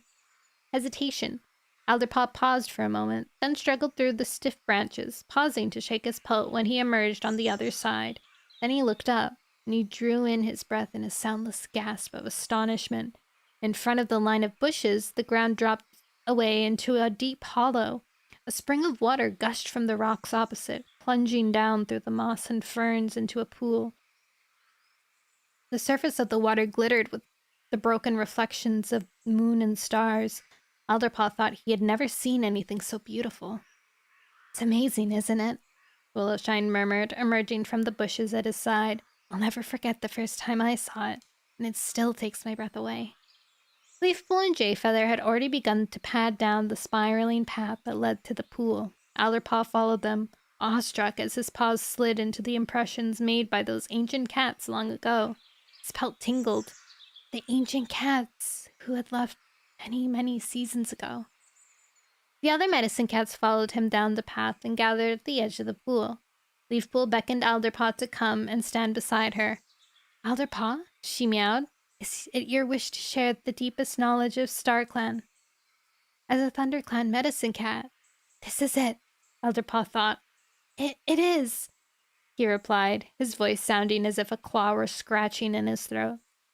Leafpool gazed up at the stars, her amber eyes glowing like small fires in the light. Warriors of Star Clan, she began, I present to you this apprentice. He has chosen the path of Medicine Cat. Grant him your wisdom and insight so that he may understand your ways and heal his clan in accordance with your will. Alderpaw stood there blinking, aware that something tremendous was happening. He almost thought he could see the assembly of starry warriors seated around him on the slopes of the hollow. Then Leafpool touched his shoulder with her tail. Crouch down beside the water, lap a few drops, and then touch the surface with your nose, she instructed. As Alderpaw obeyed, he could see the other medicine cats around the moon pool, their noses lowering to the water. It felt icy cold when he lapped at it, and when he touched his nose to it, he thought that an icicle was stabbing him in his heart. Biting back a yowl, he closed his eyes and waited. Alderpaw wasn't aware of the passage of time, but he found himself walking alongside a shallow, sparkling stream with no clear idea of how he had gotten there. Lush vegetation grew on the banks, and the air was full of rich scents. Alderpaw wondered if he should be afraid, but he felt too peaceful, and he wandered on, enjoying the warmth of the sun on his pelt. After a little while, he saw a large Tom with a flame-colored pelt was walking along beside him. Greetings, the Tom said. I'm so happy to finally meet one of Squirrelflight's kids. Alderpaw's belly lurched as he realized that this must be Firestar, his mother's famous father, who died in the great battle before he and his sister were born. Alderpaw would have expected to be overcome with shyness in the presence of such an awesome cat, but instead he felt an ease with him right away. There was something about Firestar that seemed oddly familiar. Is this the same cat I had that weird dream about? Come, Firestar meowed, leading Alderpaw further along the stream until they reached a place where the water spread out into a pool. Firestar motioned to Alderpaw to stand right at the edge. Look into the water, he instructed. At first, all Alderpaw could see was the pebbly bottom of the pool, and a few tiny fish darting here and there. Then the water and the pebbles seemed to dissolve, and he found himself staring down into a deep gorge with a river edged by bare, sandy rocks. Cats were moving here and there among the rocks, gathering into a ragged circle with one cat in the middle. It's like I'm a bird looking down on it all. As if the bird were swooping lower, Alderpaw found himself suddenly much closer so that he could see the individual cats more clearly. The cat in the center of the circle was a molted brown and cream she-cat with a noble air, and she beckoned with her tail to some cat at the edge of the circle. Two cats moved forward, a powerful ginger and Tom and a small black and white she-cat. The brown and cream she-cat and the ginger Tom spoke to each other. Alderpaw felt frustrated. Although he could see, he couldn't hear what the cats were saying. Then the ginger Tom stepped back, and the older she-cat spoke to the younger one. And the younger one replied. Alderpaw suddenly realized what he was seeing. It's a warrior ceremony! Firestar touched his shoulder lightly with his tail. Watch. The clan leader, for Alderpaw knew that was who the older she-cat must be, rested her muzzle on the new warrior's head, and the new warrior gave her leader's shoulder a respectful lick. The cats who were gathered around erupted into joyful yowls, pressing around their new warrior and brushing her pelt with their tails and muzzles. The young she-cat looked overwhelmed, but very happy. As the ceremony broke up, Alderpaw noticed a small silver tabby she-cat pad up to the clan leader and exchange a few words with her. Then the silver tabby looked up, and Alderpaw caught a flash of green eyes before the vision faded, and all he could see was the bottom of the pool again. It almost felt like she could see me. Trembling, Alderpaw backed away from the edge of the pool. Firestar, who are they? He asked urgently. They look like clan cats. They were holding a warrior ceremony, just like clan cats, but they're not from any of the clans around the lake. Where are they? Are they cats from the past or the future? What are you trying to tell me? Firestar dipped his head towards Alderpaw, his green eyes filled with meaning, but he did not reply to any of his questions. If he was trying to tell Alderpaw something without words, Alderpaw couldn't understand what it was. A moment later, a white mist drifted around him, blotting out the pool and the flame-colored figure of Firestar. Alderpaw found himself back beside the moon pool, with the other medicine cats beginning to wake all around him. Happiness thrilled through Alderpaw, warming him from ears to tail tip. I've had a vision! That proves I am meant to be a medicine cat. He opened his jaws to tell the other cats about it, but before he spoke, doubts crowded in on him. I don't know if it was a real vision. It could have been just a weird dream, like the one I had before. His doubts increased when none of the other cats said anything about what they had seen. I'll keep my dream to myself for now, he decided, at least until I'm sure what it was. What? They're supposed to discuss what... Or at least each clan discusses what they had dreamed about, like, with each other. Later. I'm surprised Jayfeather and Leafpool wouldn't, like, ask him. Immediately after he's, like, back.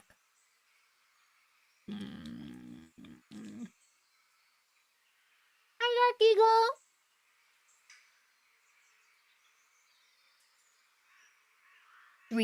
Streak. That's just three towards the ultimate goal of never having an ending streak.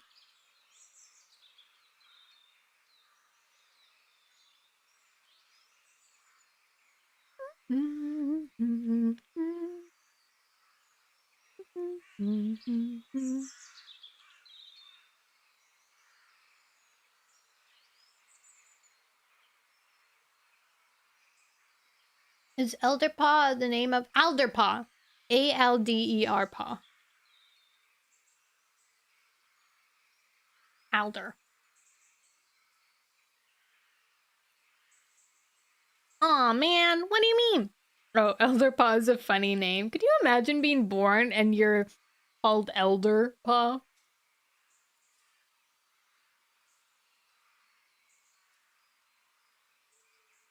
This is my kit, Elder Kit. He's wise beyond his years. Chapter 7. Alderpaw was alone in the medicine cat den, except for Briarlight, who was curled up in her nest asleep. She had such a restless, painful night, Leafpool had told him when he arrived in the den to start work. Try not to wake her. Jayfeather had straightened up from where he was bent over Briarlight, listening to her breathing. I think she'll be okay now.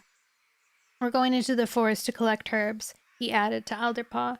You can stay here and organize the store. Throw out anything that looks too withered to be useful. Now that the two medicine cats had gone, Alderpaw was left to get on with the boring job. But for once he didn't mind. It gave him a chance to think over his dream at the moon pool the night before. I'm sure it was just a dream, he assured himself. It's not even worthy of telling Jayfeather and Leafpool about.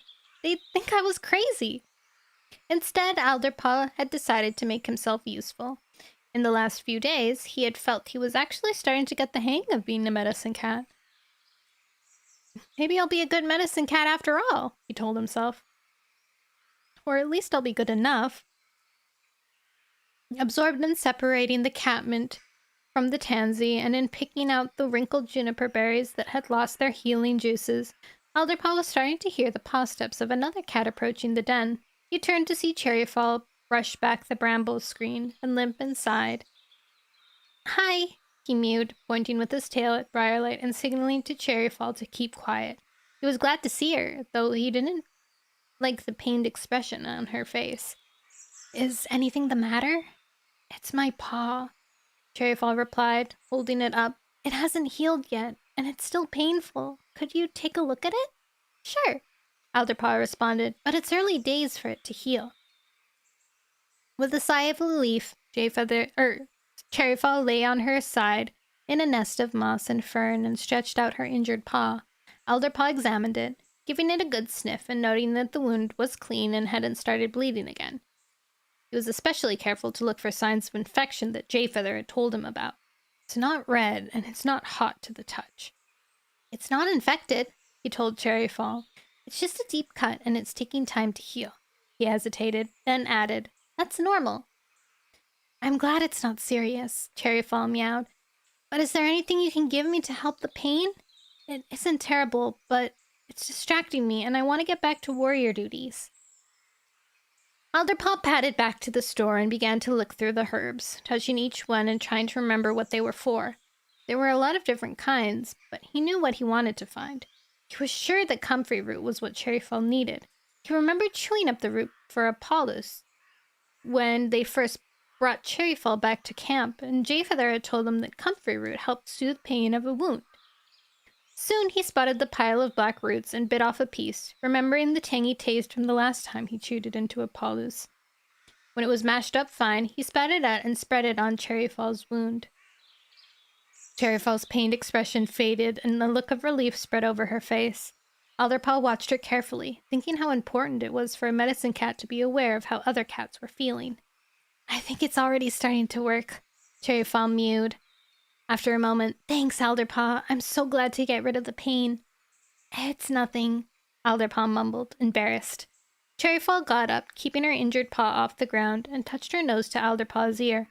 "I'm so pleased you found your place as a medicine cat," she told him. "Jayfeather and Leafpool will be very proud of you."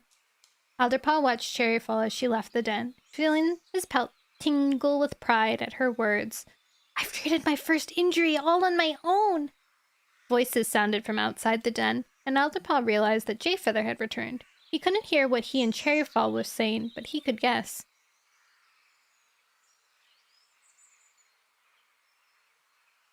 "Cherryfall must be telling Jayfeather what a great job I'm doing." But when Jayfeather entered the den with a bundle of yarrow in his jaws, his neck fur was bristling and his tail tip was twitching to and fro. "Is it true what Cherryfall just told me?" he demanded, dropping the herbs. "Did you give out a remedy without asking?" Alderpaw felt his heart plummeting and his whole pelt burning with shame as he realized he had managed to do the wrong thing again. "Well, yes," he stammered, "but Cherryfall said her wound hurt, and I remember you said a bolus of comfrey root would help. I chewed it up really well, just like you taught me." When Jayfeather made no comment, he added more desperately, "I wouldn't have given her anything if I wasn't very, very sure I knew what it would do. But I was certain that's what comfrey root is for, and it helped. She felt so much better." Jayfeather let out a long growl deep in his throat. "Yes, it will help with the pain, but sometimes pain is a warning sign. Telling a cat that something is wrong. What if Cherryfall had an infection and you dulled the pain? Then her infection would have gotten worse, without any cat knowing. Infections can be dangerous." But... Alderpaw tried to protest, but he felt so guilty it was hard to get the words out. "I checked for infections, and Cherryfall showed no signs of it." I was only trying to help," he thought. "I didn't realize I could have made things worse." "I'm so sorry," he mewed miserably. "I never should have done it. I won't ever do it again." Jayfeather relaxed slightly, angling his ears towards the sleeping Briarlight, and Alderpaw realized that his voice had written on the last few words. "You were right," Jayfeather conceded. "I checked Cherryfall myself, and she didn't have an infection. But sometimes the signs can be really hard to spot, especially if a medicine cat is still learning. Which you will be for quite some time, until you've had more training. You should stick to doing only what Leafpool and I tell you."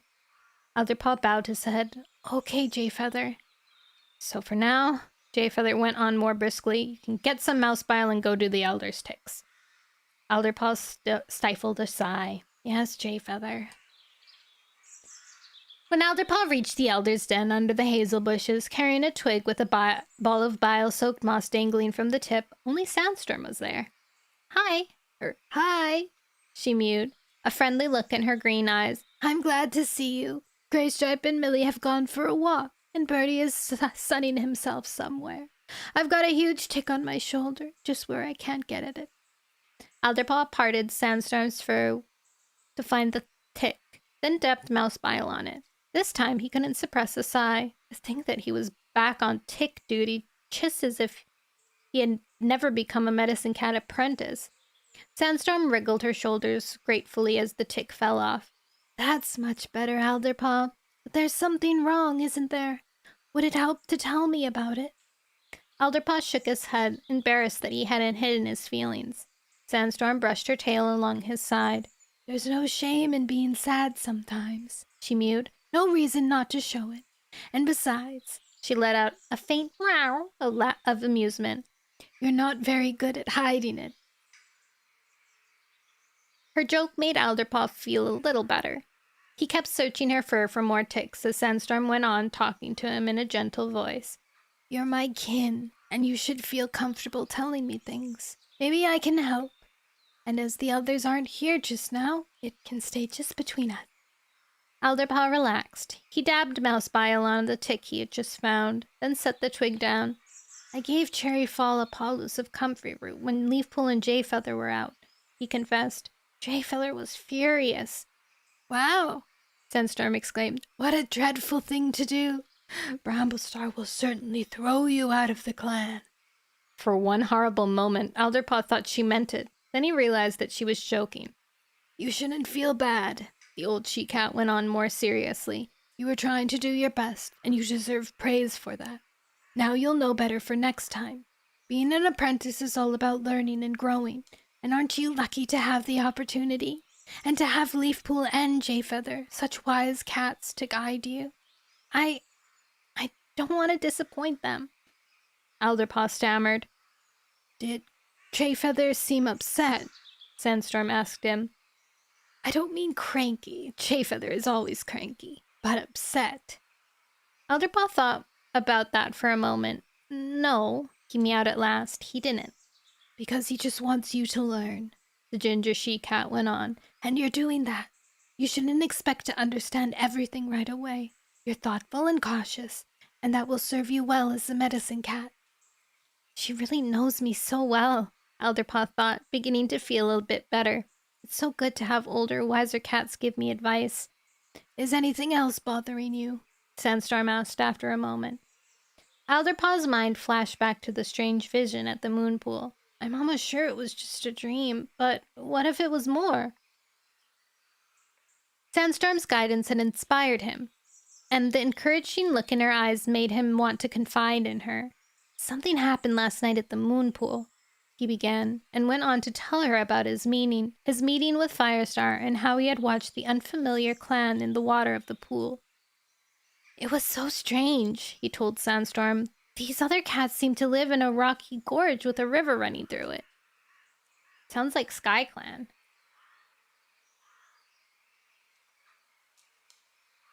And it looked like their leader was making a new warrior. Sandstorm narrowed her eyes, her green gaze suddenly intense. Describe these cats to me, she meowed. Tell me as much as you can remember. Well, Alderpaw began, the cat I thought was the leader was a cream and pale brown tabby she-cat with amber eyes. And there was a big powerful ginger tom, and a small silver gray tabby she-cat with dark gray paws and deep green eyes. He shivered. She looked up at me. It was like she knew I was there.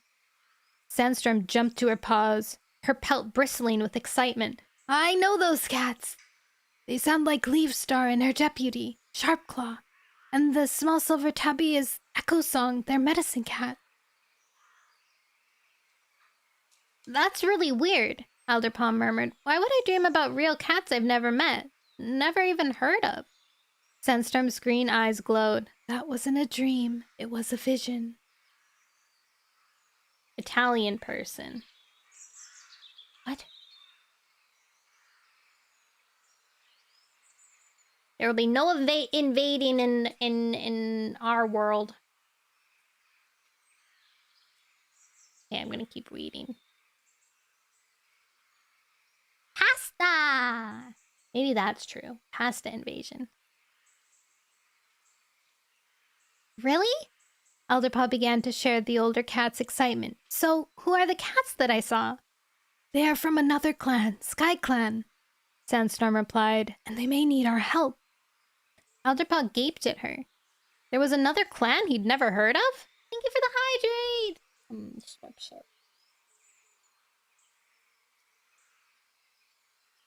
I have hydrated. He had to believe Sandstorm because he knew how wise she was, and he was excited to have had a vision, like a real medicine cat. but at the same time, he felt that the vision was wasted on him. Why me? He blurted out. Why not? Sandstorm's voice was calm. If you weren't supposed to have the vision, you wouldn't have had it. StarClan chose you, and you must honor their choice. And that means you must tell Leafpool and Jayfeather. Alderpaw's belly lurched with nervousness. He shrank from the idea of telling his mentors. Jayfeather already thinks I'm doing stuff I'm not ready for. What will he think when I tell him about my vision? Won't he think this is more of the same? Jayfeather will claw my ears off, he muttered. Nonsense, Sandstorm mewed briskly. Alderpaw, you need to stop getting your tail in a twist and go tell others. What the heck? Vietnam Today International. Oh, hello! What were you up to? Politics. You can do that? You can stream politics? Hello, Vietnam! Hope you're wonderful. I don't know why you picked me of all people to raid into, but I hope things are well.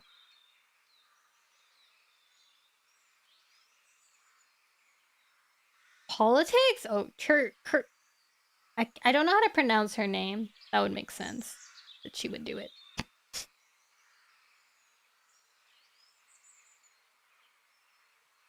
LOL. Alright, let's keep going. Kirch? Is it Kirch?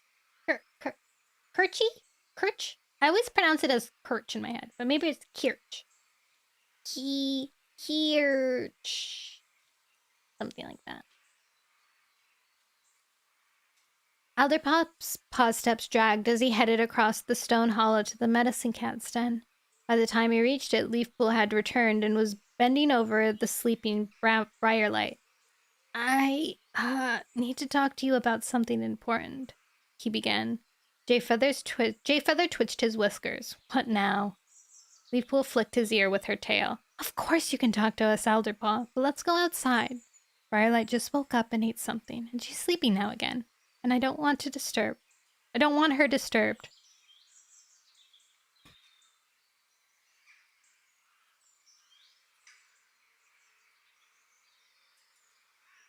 Make it quick, Jayfeather meowed. Outside the den, Alderpaw spoke in a low voice as he told his mentors about his vision at the moon pool. Sandstorm said she recognized those cats, he finished. To his amazement, Leafpool was gazing at him with glowing amber eyes, while Jayfeather clawed at the ground in his excitement. They're both really pleased, Alderpaw thought, not just Leafpool. Do you think this might be my first vision?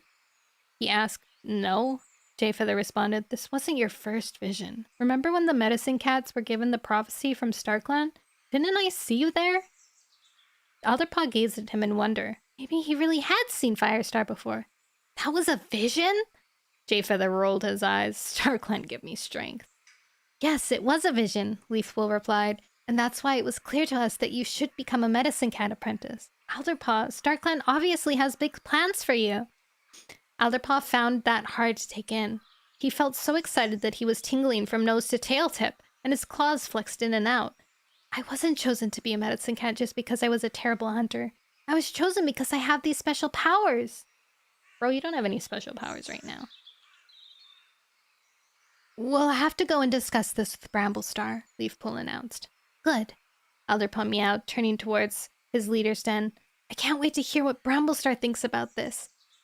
Leafpool shook her head, while Jayfeather raised a paw to halt Alderpaw. No, we're going in alone, he rasped. You may have had the vision, but you're too inexperienced to discuss what it means. We'll tell you what happens. Alderpaw's sensation of being special faded. Oh, he muttered, feeling young and silly again. He stayed outside the den, watching Leafpool and Jayfeather as they headed towards the tumbled rocks that led up to the high ledge. I guess whenever my vision was trying to tell me, the older cats will take care of it. Okay, I kind of want to read up until chapter 10. We're on chapter 8 right now, so 2 more chapters? I think that might take us to 3 hours. Sorry, I punched the mic with my arm. Chapter 8. Left alone in the den, Alderpaw went back to the tasks of sorting dried herbs and putting away the fresh ones Leafpool and Jayfeather had brought back. Once his excitement had died down, he felt as if his pelt didn't quite fit him anymore. He wasn't sure that he wanted to be a cat who had important visions, and he wished he knew how Bramblestar would react to what Alderpaw's mentors were telling him. He had almost finished the task when he heard limping paw steps approaching the den. Oh no, that must be Cherryfall. Alderpaw had no idea what he would say to her. He didn't know whether to apologize about treating her without asking advice, or to ask how she was doing, or just ignore the whole thing. But when Cherryfall poked her head around the bramble screen, he had no chance to say anything. "Alderpaw," she blurted, "you have to come quickly. Sparkpaw's hurt." Terror tore through Alderpaw like a massive claw. Remembering what had happened when he treated Cherryfall, he wondered whether he should get the other medicine cats. "No, it's my sister. I have to help her now." "Show me where," he mewed to Cherryfall. Racing out of the den, he followed the ginger she cat towards the Shadow Clan border. They pelted through the forest, dodging around bramble thickets and leaping over fallen branches. As they drew closer, Alderpaw could hear his sister's agonized yowling. The sound grew louder as they barreled through a clump of ferns and emerged near the green-leaf two-leg place. Sparkpaw was lying in a heap at the foot of a tree. Hollytuff was crouched beside her, gently stroking her fur, while Ivypool was encouraging her to lap from a bunch of soaked moss. Both warriors stood up and took a pace back as Alderpaw bounded up to his littermate. "What happened?" he panted. "She was climbing on a thin branch, trying to catch a bird," Cherryfall explained. "She fell right out of the tree, and now her foreleg—" She winced, her voice dying away. Ow! Sparkpaw mewled, her whole body twisting with agony. Alderpaw started to shake at the sight of his sister. Bright, capable Sparkpaw, in such pain and distress. I've never seen her like this. She's always so confident and in control. Now that he was close enough, he could see her foreleg was pointing at an awkward angle. Not natural at all.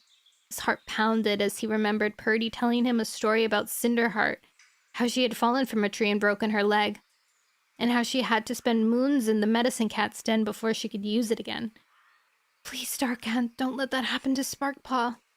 Steadying himself, Alderpaw crouched down beside his sister. "I have to examine your leg," he meowed. "It might hurt." Sparkpaw nodded. "Just do it," she mewed through clenched teeth. Alderpaw ran his paws over Sparkpaw's leg and shoulder.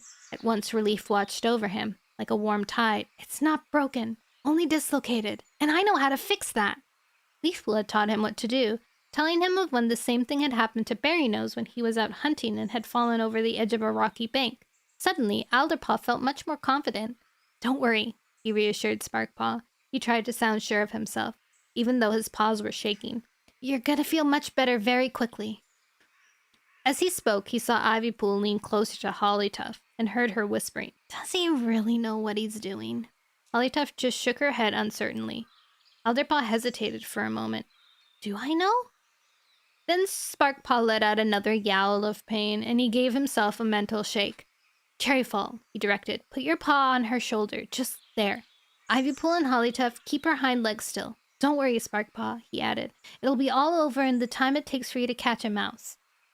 Bending over Sparkpaw, Alderpaw took hold of her injured leg with one paw and her shoulder with the other. "You can't overthink it," he remembered Leafpool saying. "Just do it quickly with a forceful push." Just as his mentor had told him, Alderpaw forced his sister's leg back into its socket with a quick, sure motion. Sparkpaw convulsed under his paws and let out a shriek. But beneath her cry, Alderpaw heard out the pop as her leg slipped back into position. Did that do the trick? He wondered. He had heard gasps of horror from Ivypool and Hollytuff as if they thought he had made things worse. "You can let go of her now," he told the warriors. "Sparkpaw, try standing up." Sparkpaw blinked at him, then slowly staggered to her paws and began to pad back and forth. Alderpaw watched her, hardly daring to breathe. She still looked shaky, but she was limping a little, but she could put weight on the leg. "That's amazing!" Sparkpaw exclaimed, turning to her brother. "It feels so much better! Thanks so much, Alderpaw! You're turning out to be a great medicine cat." "You sure are," Cherryfall agreed. Hollytuff and Ivypool were looking impressed too.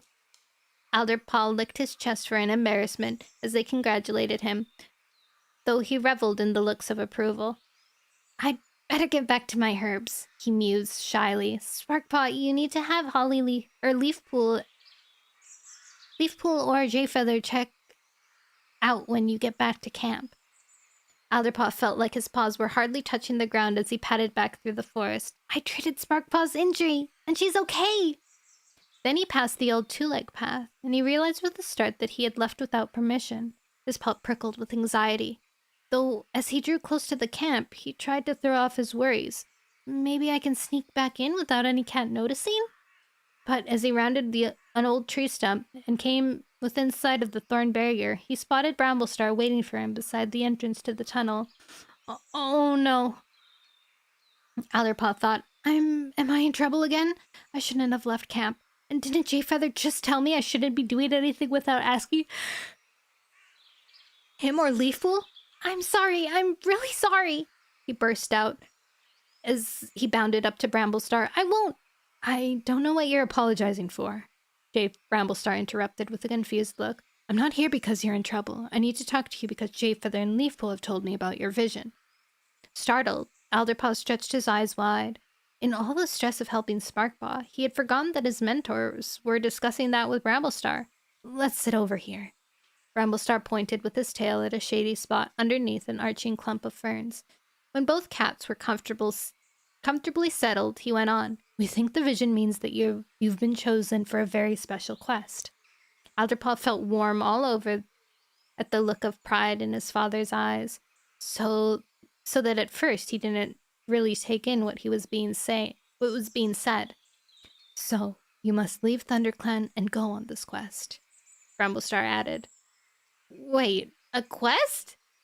Every hair on Alderpaw's pelt rose in shock at what his clan leader was telling him. But I can't, he gasped.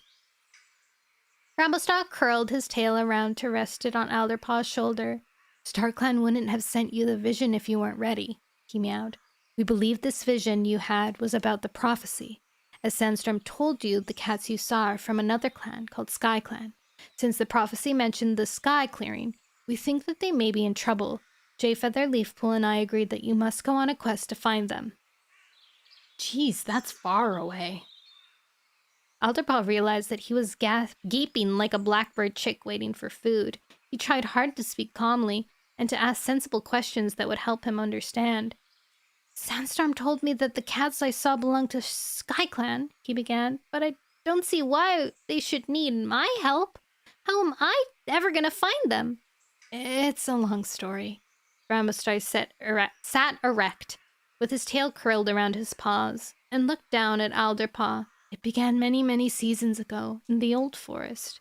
Sky Clan lived there too, along with the 4 clans that you know. Ah, Sky Clan, even older than Sky Clan. Wait, Sky Clan that we learned from Dawn of the Clans, and then we lost, and then we've reunited again. So there were 5 clans?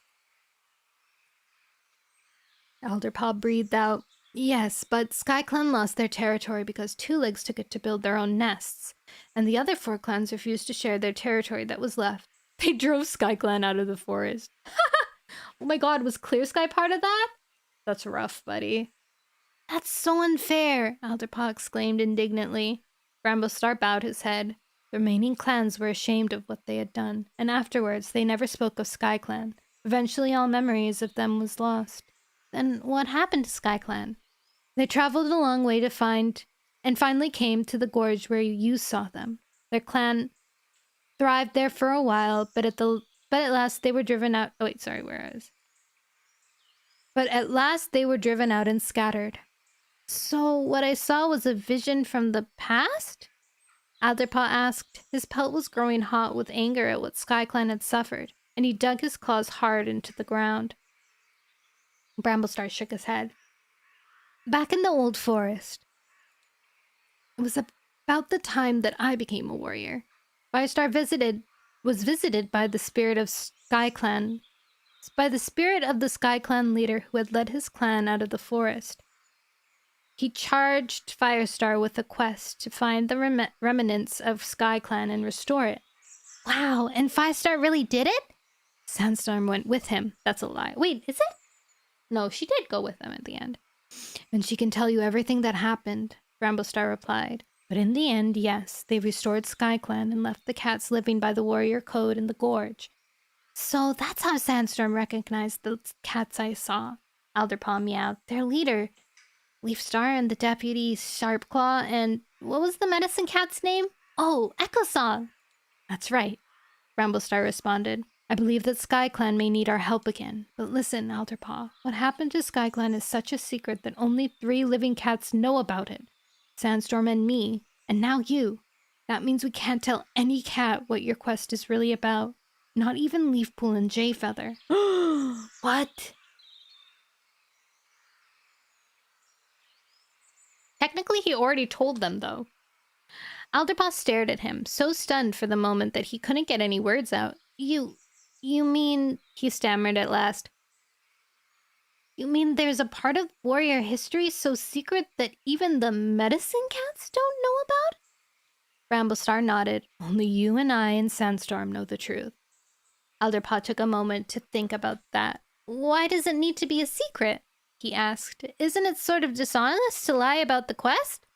You just need to have faith in me, Bramblestar mewed gently. Telling the truth now would do more harm than good. I know I'm trusting you with a huge responsibility, he added, but I wouldn't be doing it if I didn't think you were up to the task. Rising to his paws, he nuzzled the top of Alderpaw's head briefly, then padded back towards the camp. Alderpaw watched him go, a flood of emotions surging through him. The secrecy worried him, while at the same time he felt an intense curiosity to know what was going on, and whether SkyClan really needed ThunderClan's help.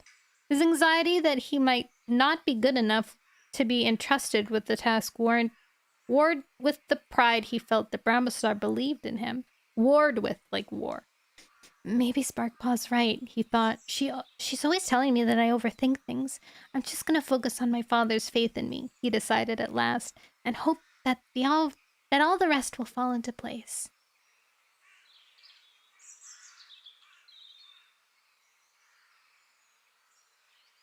Ooh. I don't care what you say, Sandstorm hissed. I'm going on this quest, and that's final. This is chapter 9, sorry. It's out of the question, Bramblestar snapped back at her. I asked you here to tell Alderpaw all you know about SkyClan. I never intended you to go with him. Alderpaw shifted nervously from paw to paw on the sandy floor of Bramblestar's den. It was the day after his father had told him that he must go on the quest, but so far no decisions had been made about which cats would accompany him. And it doesn't look like I'll be leaving anytime soon, not if Bramblestar and Sandstorm keep on arguing.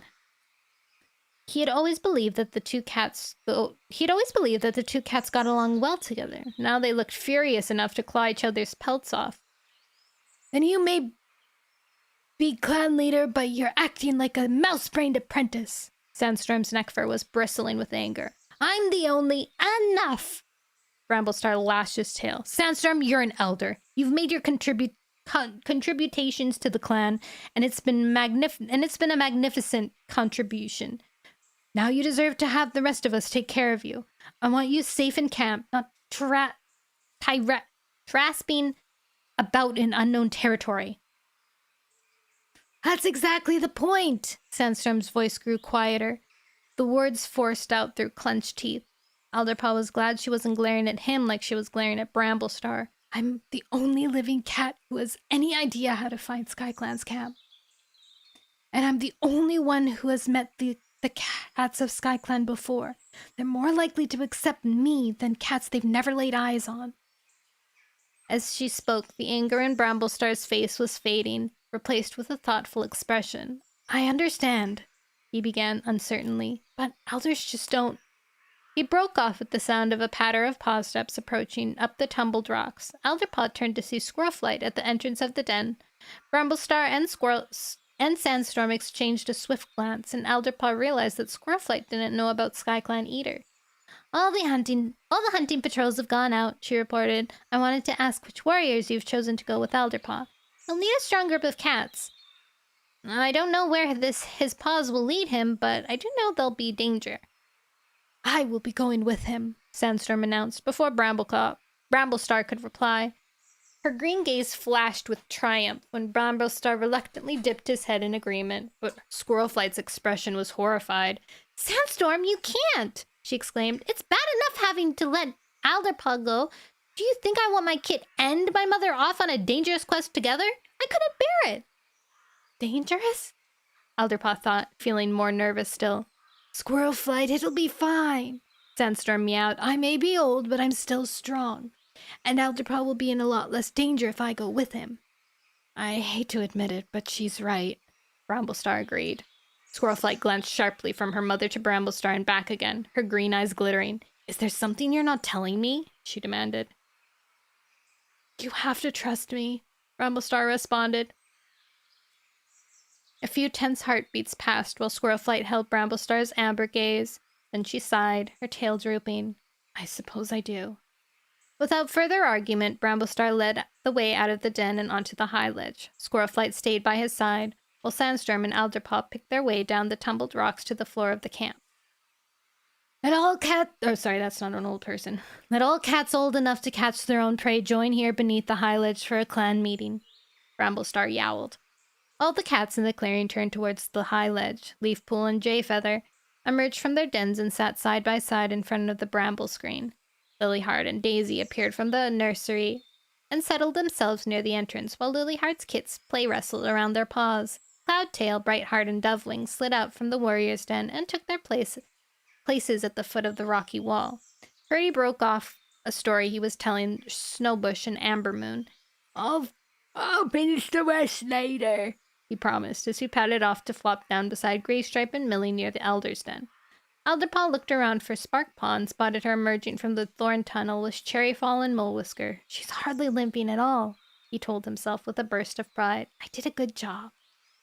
All three cats were loaded with prey. They bounded across the camp to drop it on the fresh kill pile, then joined their clanmates to listen to Bramblestar. Cats of ThunderClan, their leader began. I have important news. Alderpaw has had a vision about the prophecy from StarClan. We think that it will help us find what will clear the sky, and so he must go on a quest to find the place that he saw in his dream. Because Sandstorm knows about some of what he saw in the vision, she will be going with him. Murmurs of amazement rose from the assembled cats at Bramblestar's words, and they exchanged glances alive with curiosity. Alderpaw thought that Graystripe and Millie looked especially shocked to hear that Sandstorm would be part of the quest. Why Alderpaw and not one of the medicine cats? Thornclaw asked, sounding faintly aggressive. Leafpool spoke up from her place in front of her den. Alderpaw is a medicine cat, Thornclaw, and you know that as well as I do. As for why StarClan chose him, she shrugged. I'm sure they knew what they're doing. More importantly, why Sandstorm? Brightheart asked, with an affectionate glance at the ginger she-cat. She's an elder. She's earned her rest. Because I was afraid she would claw my ears off if I forbade her from going, Bramblestar responded dryly. And I would have, Sandstorm muttered. There are reasons why I believe Sandstorm is vital to the quest, Bramblestar went on. Now all that's left is to choose warriors to join the group. Several enthusiastic yowls greeted his words. I'll go, let me! Sparkpaw scampered up to Alderpaw and pressed herself against his side, her eyes shining. I'll come and help you, she mewed. Oh, thank you, Alderpaw responded. His relief at the thought of having his sister with him flooded over him. Then he noticed that Bramblestar and Squirrelflight up on the high ledge were exchanging dubious glances. Cherryfall, who had followed her apprentice, shook her head sternly. Bramblestar decides who will go, she told Sparkpaw, and he's not likely to choose an apprentice for a quest like this. Shaken, Alderpaw gazed up at Bramblestar. Please, he begged desperately. Can't Sparkpaw come? Bramblestar paused, clearly torn, while Squirrelflight leaned closer to him and murmured something into his ear. She looked horrified at the thought of both their kits risking themselves on this quest.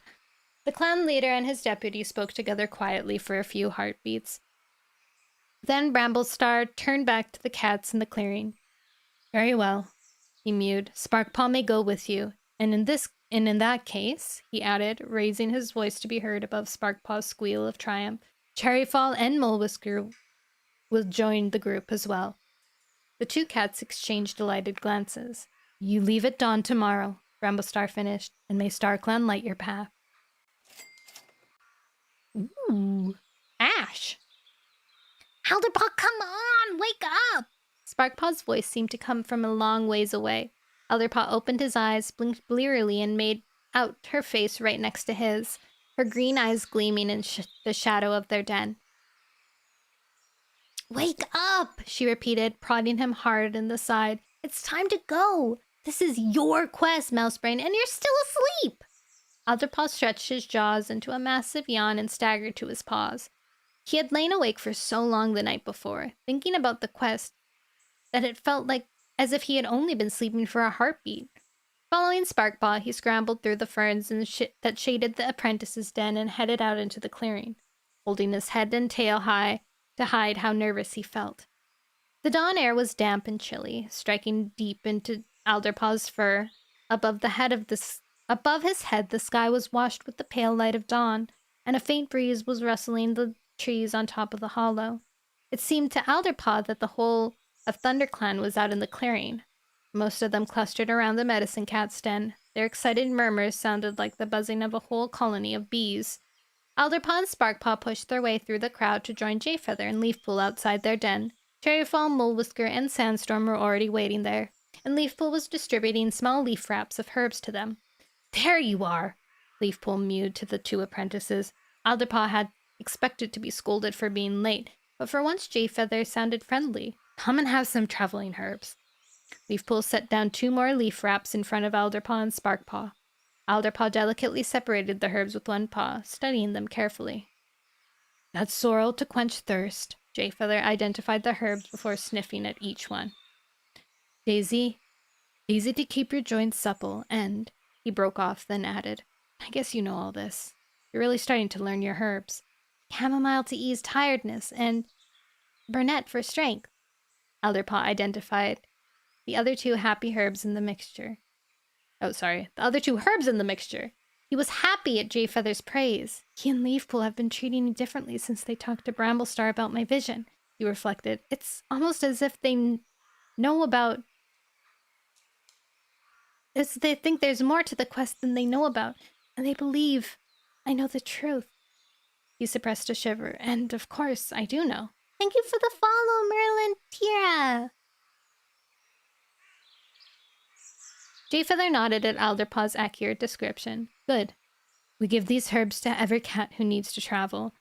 They'll keep you going even if you don't have the chance to hunt.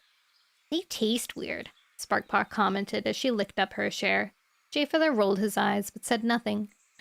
While Alderpaw was eating his share of the herbs, he noticed that Bramblestar had appeared and had drawn Sandstorm away from the other questing cats. The 2 of them were having a quiet conversation. Their expression serious. Alderpaw caught a few words. Hi, Max boy. If this secret gets out, it could be devastating for the clans, Bramblestar meowed. But how did I do her voice? But StarClan gave Alderpaw this vision, Sandstorm began. Alderpaw lost the rest of what she said as the cats moved away. Uneasiness stirred in Alderpaw's belly. This was his own quest, and yet there was so much about it that he didn't understand. And suppose I give away the secret about SkyClan? I wouldn't mean to, but what would happen then? He heaved a massive sigh. At least Sandstorm's coming with us, and she can advise me. Are they gonna debrief the rest of the questing cats? I mean, they're gonna find out when they find them. What? At last, Bramblestar stepped back from Sandstorm with a nod of agreement, and he bounded across the camp to climb up onto the high ledge. Sandstorm padded over to Alderpaw and rubbed her cheek against his, her green eyes shining with pride in him. You look worried, she murmured. I heard part of what you and Bramblestar were saying, Alderpaw confessed. It sounded like he doesn't trust me. Nonsense, Sandstorm responded. It's not that Bramblestar doesn't want you to know about SkyClan. He doesn't want any cat to know. It's not his feelings about you. It's his guilt about what the 4 clans allowed to happen to Sky Clan. But that was seasons and seasons before Bramblestar was born, Elderpaw thought. Why should he feel bad about it? It wasn't his fault. I'm not sure I understand, he mewed. Maybe you will in time, Sandstorm responded. Elderpaw dipped his head respectfully. Thank you, Sandstorm. I'm glad you're coming with us. Cats of ThunderClan, Bramblestar called from the high stone. Elderpaw has had an important vision, and this vision is to set him off on a quest that, I predict, will prove as important to our clan as the one that Dovewing undertook as an apprentice. When the drought came and she saved our lake. Dovewing raised her tail proudly. Elderpaw was aware of every cat turning to stare at him. He was startled to see the respect and admiration in their eyes. He ducked his head in embarrassment and stared at his paws. I really don't deserve this. Elderpaw has big imposter syndrome. The medicine cat prophecy told us that... The medicine cat's prophecy told us that unless we embrace what we find in the shadows, the sky will never clear. Elderpaw's vision gives us hope that the cats of ThunderClan can find what lies in the shadows, and if so, that our clan will prosper. The whole of ThunderClan erupted in enthusiastic yowling. Elderpaw! Elderpaw! Elderpaw froze, almost wishing that a big owl would swoop down and carry him off. Then Sparkpaw gave him a nudge. Come on, Slow Mole, she meowed, giving him an affectionate glance. It's time to go. Elderpaw straightened, bracing himself. I'm glad you're with me, Sparkpaw, he murmured. To his relief, Sandstorm took the lead as the other questing cats headed for the Thorn Tunnel. The rest of ThunderClan padded along with them, calling out their good wishes. Best of luck, Elderpaw! Keep safe! May StarClan light your path! At the last moment, before Elderpaw and Sparkpaw stepped into the tunnel, Squirrelflight bounded up to them. Elderpaw saw fear in her eyes, but her voice was brisk as she meowed. Don't you dare get yourselves killed! I want to hear all about it when you get back. We'll be careful, Elderpaw promised. I'll look after him, Sparkpaw added with an impudent glance at her littermate. Squirrelflight touched noses with each of her kits, then took a pace back. Elderpaw was aware of her gaze on him until he headed into the tunnel. This is it. The quest has really begun. Oh, I thought that was the end of the chapter, but it wasn't. The sun was rising as Elderpaw's group headed through the forest towards the lake. Strong rays of sunlight striking through the trees and making patterns on the forest floor.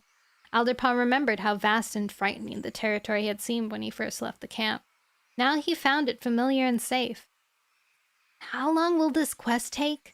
Sparkpaw asked, bouncing along at his side. Where's the place you saw? I want to know more about your dream. No, wait, your vision. I have no idea where the place is or how far it is, Elderpaw replied, feeling a prickle in his pelt at his littermate's question. And I can't really talk about it. It's medicine cat stuff. Oh, come on. You can tell me. Were there cats in your vision? What did they look like? What did they say? She persisted, her eyes sparkling eagerly. Elderpaw's nervousness increased under the flood of questions until he felt like he had rats gnawing at his belly. He wished he could tell her the truth to the other. He could tell the truth to the other cats. It felt really awkward having to lie, especially to Sparkpaw. I've never kept secrets from her before. They should tell them at this point. To prepare them for what they're gonna find out. He staggered sideways when Sparkpaw gave him a hard prod in his side. What's wrong with you? She asked crossly. I'm only trying to help. I want to find what lies in the shadows that saves ThunderClan. So how do you know your vision got something to do with the prophecy, huh? Sparkpaw, stop nagging your brother. Sandstorm meowed tartly, pausing to let the younger cats come up with her. That's their grandma you're talking. You're questing with your grandma. You heard him. It's medicine cat business. Sparkpaw glared for a couple of heartbeats, then shrugged, relaxing. Okay, I'll find out soon enough anyway. She bounded over to Cherryfall, who had moved into the lead. What do you think? She asked. What does Elderpaw's vision mean? Elderpaw let out a sigh of relief. He was secretly pleased that Sparkpaw hadn't been cowed by the rebuke. He felt bad enough for hiding things from her without getting her into trouble as well. I'd answer that better if I knew what the vision was. Cherryfall replied patiently. Wouldn't we all? Sparkpaw responded, flicking a glance at her brother. But you must have some ideas, Cherryfall. What do you think we'll find at the end of the quest? What we need to, I guess, Cherryfall mewed. Something that'll help clear the sky, Mole Whisker added. Then he muttered, whatever that means. I think it might mean we find some new hunting grounds, Sparkpaw announced. I hope it does. Then we... She broke off as they came to the edge of a clearing where a squirrel was sitting upright among the grass, nibbling at something held in its front paws. Instantly, Sparkpaw darted off, her tail flowing out behind her. But the squirrel was too fast even for her. Spotting her at once, it raced for the nearest tree, swarmed up the trunk, and vanished into the branches. A few leaves drifted down around Sparkpaw, who stood looking up with a frustrated expression on her face. We all know you're a quick learner, Cherryfall mewed teasingly at Sparkpaw, as Sparkpaw returned to the group with her tail drooping. But do you really need a new hunting ground already? It seems like you still have something to learn on the one we have. She suppressed a murmur of laughter. Sparkpaw didn't respond, only giving her chest fur a few furious licks to cover up her embarrassment. For a moment, Alderpaw felt bad for her. He knew exactly how it felt to lose prey. Well, I think we should stop and hunt for a while, Sparkpaw meowed. There's a lot of prey here, and who knows how much there'll be once we've left our territory. No, I think we should just keep going and hunt later, Alderpaw objected. He guessed that Sparkpaw just wanted another chance to prove what an awesome hunter she was. We have a long way to go. And thunder paths to cross, Sandstorm added. Graystripe helped me work out a route so that we don't have to cross the mountains, but that it means more danger from two-legs and monsters. Huh, thunder paths, Sparkpaw sniffed dismissively. Party told me all about them. They're no big deal. No big deal? Sandstorm's neck fur began to bristle. Are you mouse-brained? Cats have died on thunder paths. Well, I still think we ought to hunt now, Sparkpaw retorted, bristling in turn. Last time I checked, we can't fill up on herbs and bits of chewed-up bark. Alderpaw lashed his tail in frustration. I'm supposed to be in charge, but Sparkpaw still thinks she can boss me around, and she's arguing with an elder. He drew his lips back in the beginning of a snarl, ready to snap at his sister, but Sandstorm forestalled him, her neck fur lying flat again and her voice calm. Sparkpaw, even though you're both young cats in training, this is Alderpaw's quest and his vision. You need to listen to him. He's right. We should continue on, not stop to hunt before we've even left our own territory. Sparkpaw ducked her head, her tail drooping. Fine, she muttered. Sorry. Alderpaw puffed out his chest, pleased that Sandstorm had backed him up and announced that he was the leader. All the same, he didn't like to see his sister miserable. As they set out again, he brushed his tail along her side. It's okay, he whispered. They emerged from the trees on the lakeshore not far from the stream that marked the border with WindClan. Alderpaw had been this way before, when they'd gone to the gathering, and he felt quite confident as he splashed through the shallow water and led the way alongside the lake. With his clanmates clustered closely around him, Alderpaw glanced up to see if any of the leggy WindClan warriors were in sight, but nothing moved on the bare hillside. Good, Mole Whisker murmured. I just as soon as get away without WindClan knowing we're gone. StarClan knows what rumors start if any cats saw us. Sandstorm nodded. They might even follow us. Come on, Alderpaw, pick up the pace a bit. Alderpaw sped up to a fast lope along the pebbly lakeshore, and his clanmates followed him until they reached the WindClan border near the horse place. Now and again he cast swift glances at the moor, and once he thought he saw a flicker of movement among some gorse bushes, but no cat emerged to challenge them.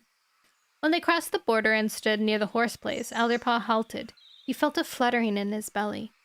You'd better leave now, Sandstorm, he meowed. You're the only one of us who's been this way before. Sandstorm nodded.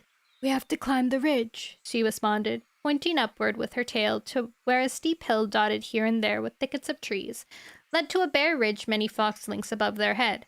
I'll never forget the night we arrived here, she murmured, her green eyes deep with memory. We climbed that ridge from the other side, and we had no idea where StarClan was leading us.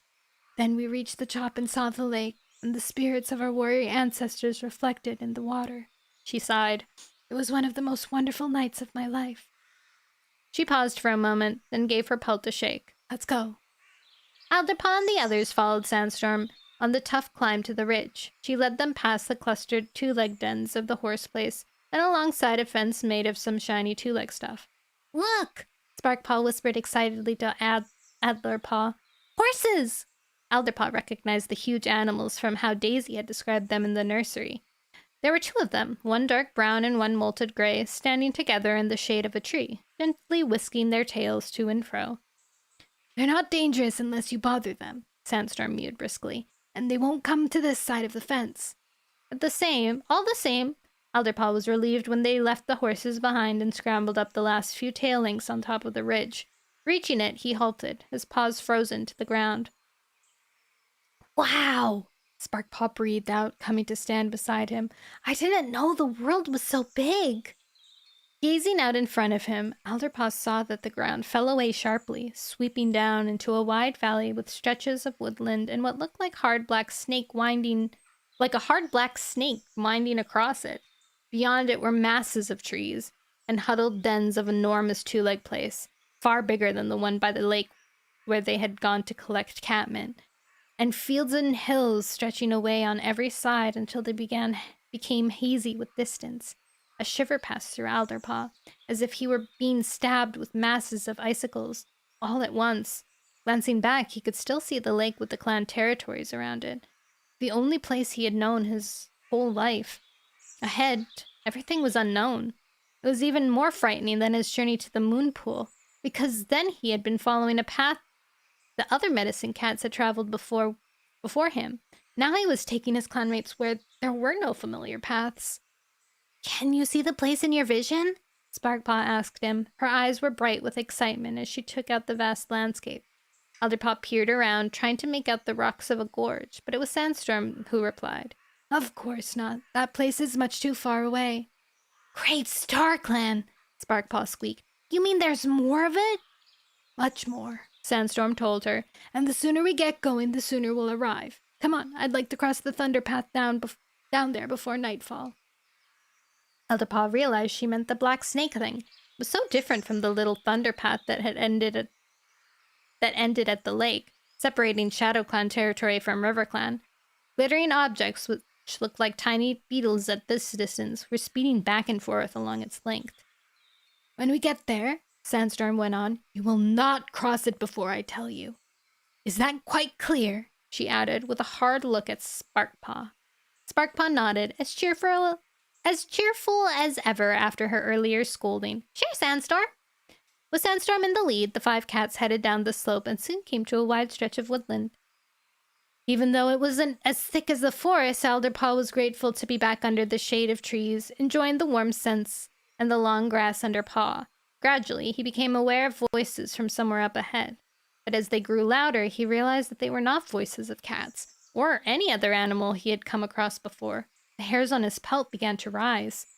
Sandstorm halted, raising her tail as a sign for the others to do the same. 2 legs, she hissed. Really? Sparkpaw's eyes were alight with interest. Can we go see? Sandstorm hesitated. It's not a bad idea for you to get an idea of what they're like, she replied at last. But we're not here to gawk at 2 legs. Don't you forget it. More cautiously, she led the way forward. Alderpaw had to admit that he was just as curious as his sister. So far, he had only glimpsed 2 legs now and again, mostly near green-leaf 2-leg places, and always from a distance. He had never heard their rambunctious voices or gotten close enough to discover what they were really like. Skirting a bramble thicket, Sandstorm stood screened behind a clump of ferns and beckoned with her tail. Okay, come and look, but don't let them know you're there. I have to sneeze. Alderpaw crept forward, with Sparkpaw by his side, and peered through the ferns.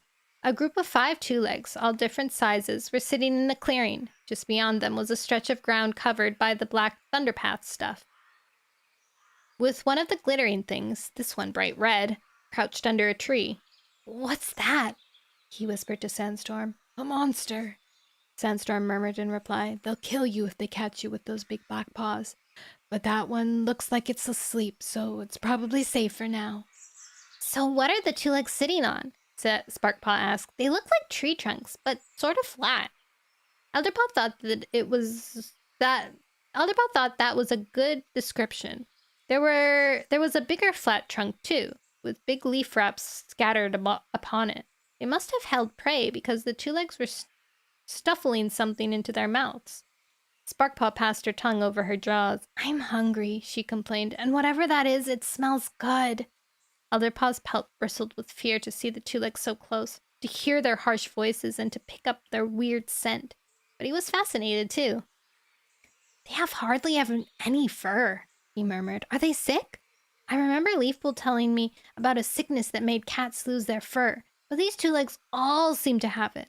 Turning to Sandstorm, he asked, why don't their medicine two legs help them? Sandstorm's green eyes were gleaming with amusement. They're not sick, she explained. That's just what two legs look like. And they look pretty stupid, Elderpaw thought. Hi, Cecile K. Kirkle?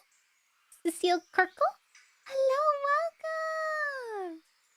What were you? You were ASMRing, but what were you up to in the ASMRing? Hi, Winterbloom! Hi, Cecile! Hi, Litaru! Let me read your... Ooh, horror focused. Nice.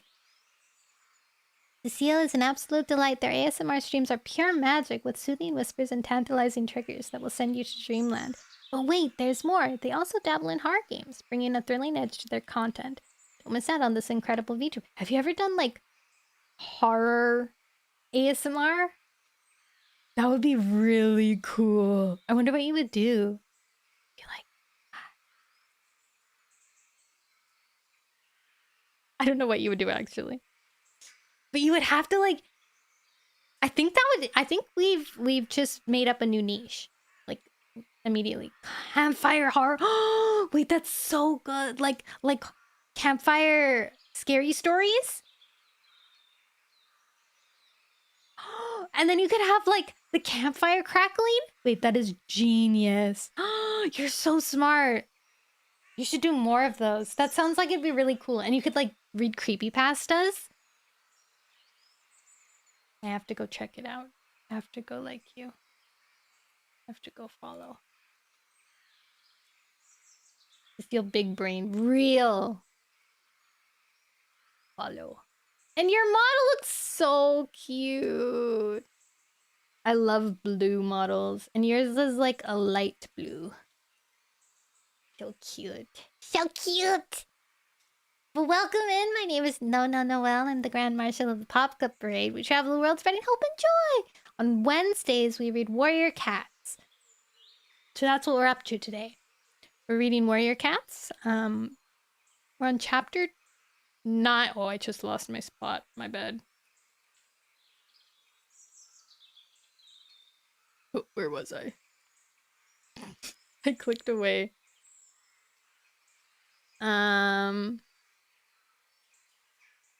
Oh, here we are. Reading Warrior Cats, we're on chapter 9. We just started the new series. Not the new series, but a new series from what we were doing. We've read 6, or we're on the 6. So we've read 5. I'm gonna keep reading. We're almost done reading. Maybe, I think. But I'm gonna keep reading. Thank you so much for the raid! I'll definitely go check out your cool campfire. The campfire scary stories is such a good idea. Oh my god. I have to go find one and listen. Where was I? They were just insulting what humans look like.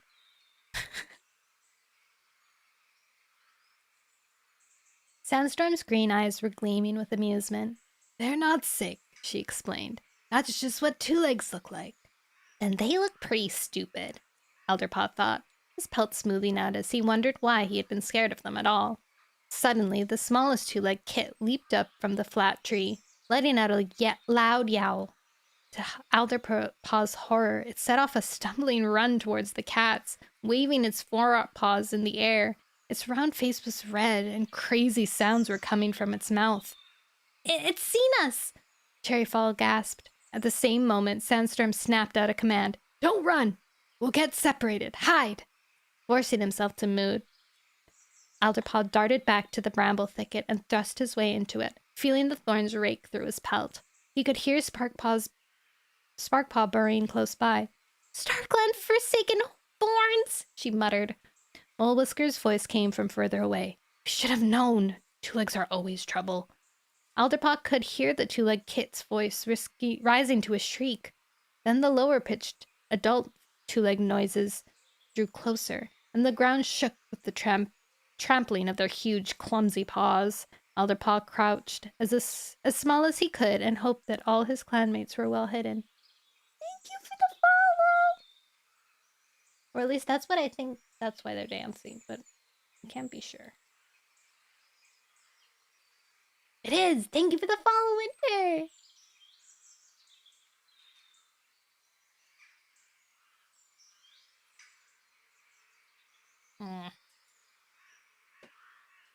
I lost my spot again. I saw the little guys jumping.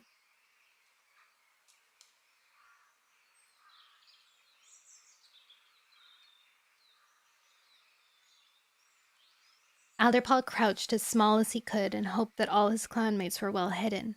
Finally, the sounds died away and the footsteps retreated. Alderpaw worked his way backwards out of the thicket and stood shaking his pelt. He felt as if every thorn in the forest were sticking into him. Then he noticed that Sparkpaw had emerged and returned to the edge of the clearing to peer through the ferns again. "What do you think you're doing?" he hissed, creeping up to her side. "Do you want the two legs to catch you?" "It's okay, they're leaving," Sparkpaw replied. "Come and watch, it's really interesting." Curious in spite of himself, Alderpaw parted the fern fronds so that he could see.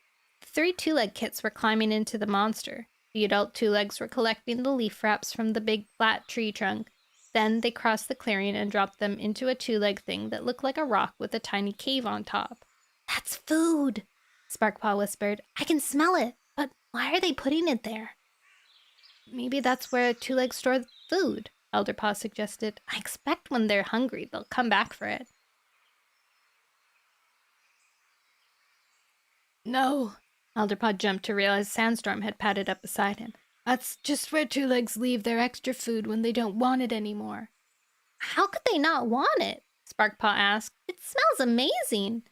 Alderpaw tasted the air, and his jaws began to water as the delicious scent that flooded over him. He realized how hungry he was. "Two legs are very strange," Mole Whisker commented as he and Cherryfall padded up to join the others. Alderpaw watched as the two adult two legs also got into the monster with their kits. He started as the monster woke up with a furious roar, flooding the air with an acrid smell, and swerved around and moved off, its black paws moving faster and faster on the black thunderpath stuff until it disappeared among the trees. "Did the monster just eat them?" Sparkpaw asked, her eyes stretched wide with horror. Sandstorm shook her head. "No, the monsters just let two legs ride inside them. I don't even try to understand it." "I told you two legs were strange," Mole Whisker mewed. "And that goes for their monsters, too. Mind you," he added after a moment, "they may be strange, but some of their food is really tasty. I'm not too keen on two legs, but it would be mouse-brained to let their food go to waste when it's right there." He waved his tail at the open-topped rock. The Clats glanced at one another. "Thank you for the follow, Moulin." "I'm not sure," Sandstorm murmured. "You know that warriors don't eat kitty pet food." "It's not kitty pet food," Cherryfall argued. "It's two-leg food." "Are they gonna get poisoned by onions?" "Well, okay," Sandstorm agreed reluctantly. "You see if you can get out of there. I'll keep watch."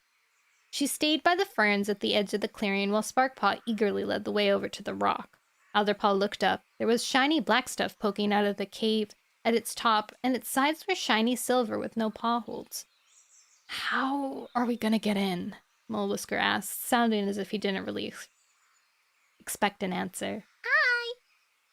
Cherryfall tried climbing up, but her paws skidded on the smooth surface of the rock, and she slipped back before she got anywhere near the top. "House dung!"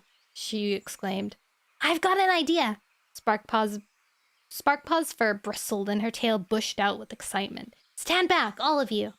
She trotted back for several fox lengths, then raced and took a flying leap to the top of the rock, balancing precariously on the cave's edge.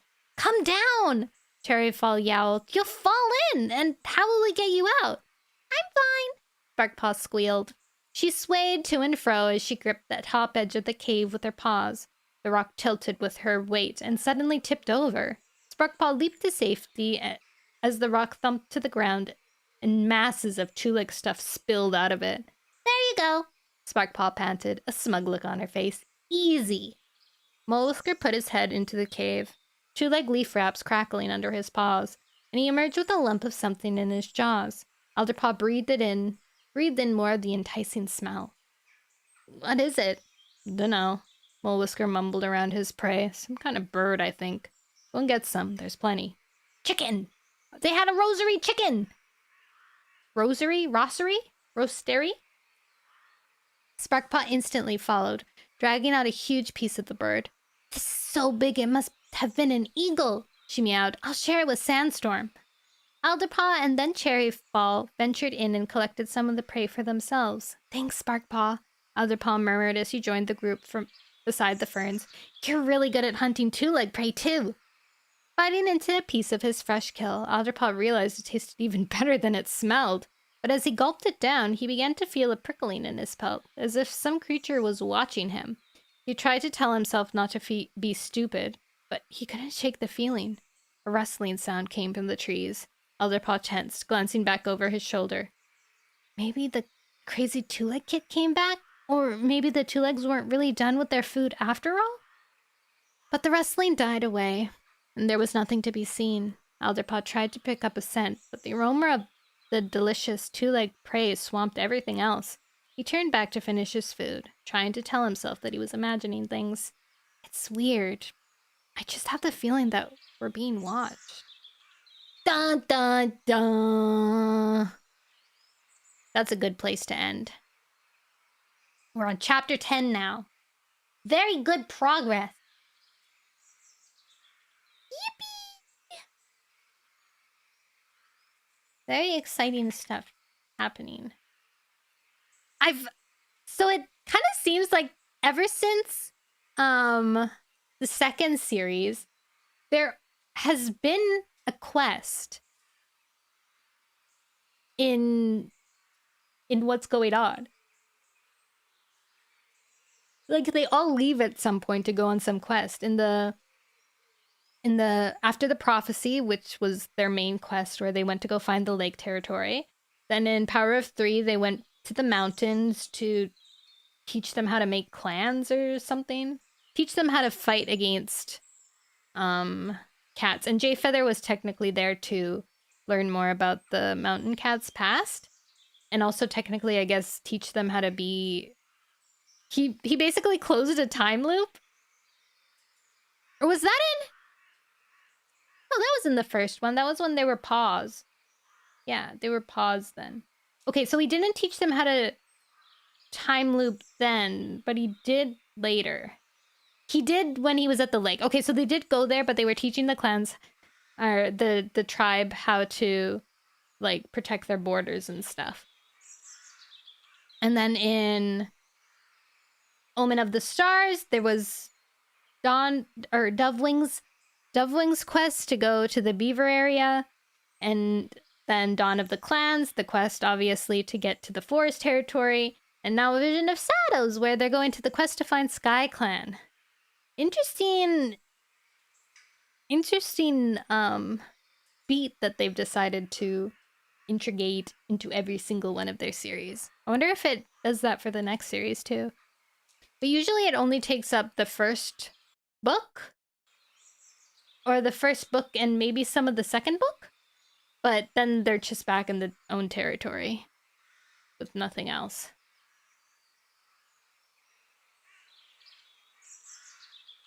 All right. Let's find someone to raid. Oof. We can raid. You guys want something comfortable or something scary? Let's play this guy's thing. It's been a long time since I read this series. How far did you read into them? Do you remember? A lot of the people feel like say that they've read like some of the first series or like a random book in like the second series or something. Slay. Everybody, hello.